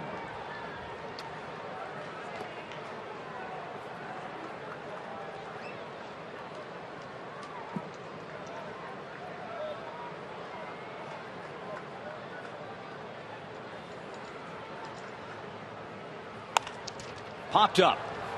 Elliott Johnson. Keep away from that dugout, Elliott. No trouble with this one. 2 outs. And the Braves are 1 out away from a record-setting season at home. And we'll talk about that and more coming up on Braves Live, presented by AT&T. As this big crowd of 42,000 stands as one, eagerly anticipating Thursday, the Dodgers, and postseason play again.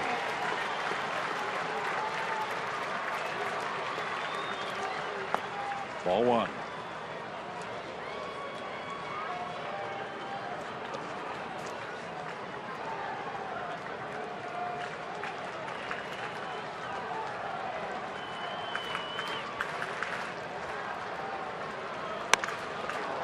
Michael Martinez with a shot to right field. So the Phillies not done yet. That's their 10th hit.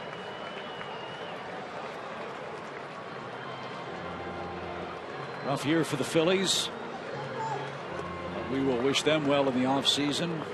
It is a very proud franchise, a first-class group of people. Congratulations to Ryan Sandberg on his first major league managerial assignment. We'll see the Phillies in the spring as well, and 19 more times next year. They'll be back and better next year. 2013, as far as the East goes, is the year of the Atlanta Braves. They knocked off the Nationals. And with the exception of one day on the calendar this year, they have led wire to wire in the East.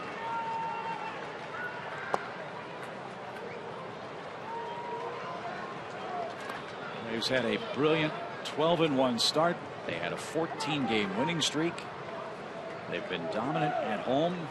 They lead the National League at ERA.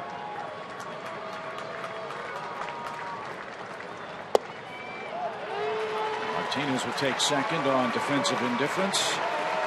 And this young club ready to start its own run of success, with those banners hanging proudly on the facade in left field.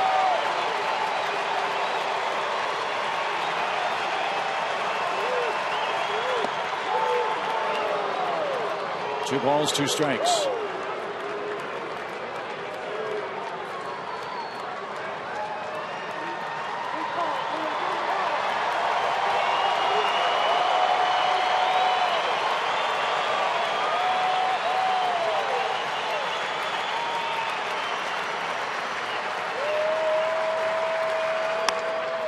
In the air toward left, and a great running catch by Upton, and that puts a wrap on 2013.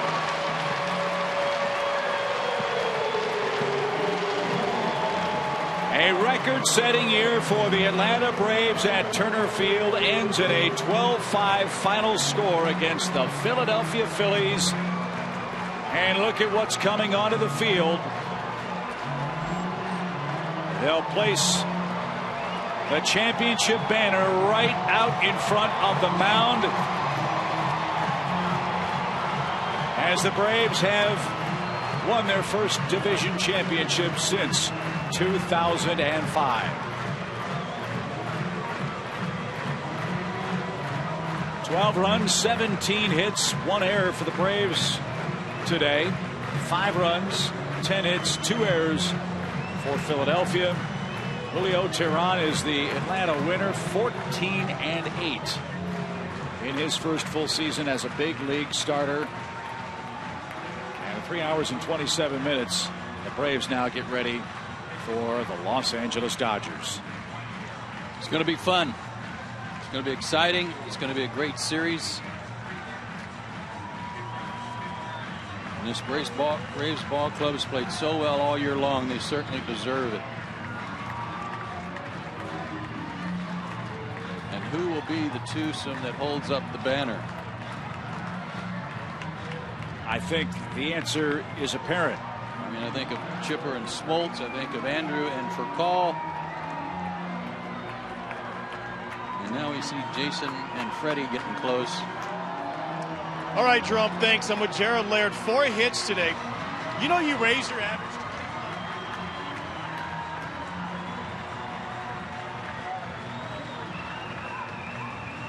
Andrelton Simmons is in there too. Somebody's got the microphone. Is that Tim Hudson? Yeah, Tim Hudson's waiting for his teammates to gather around.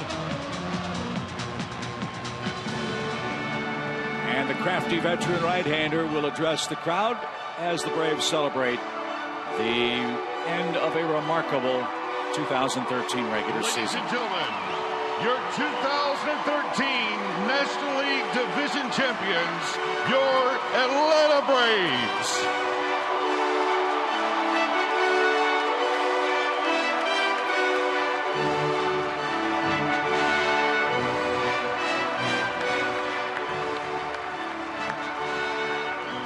Ladies and gentlemen, Tim Hudson.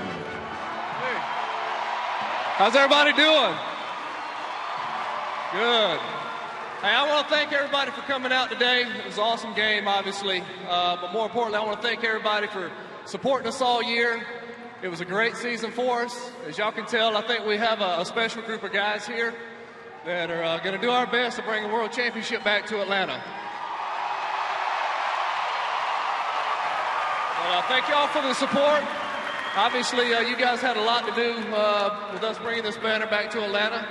And I want to see every one of y'all out here on Thursday supporting us. Tell a friend, bring a friend with you, and let's fill this stadium up and make some noise. Ladies and gentlemen, your 2013 Atlanta Braves.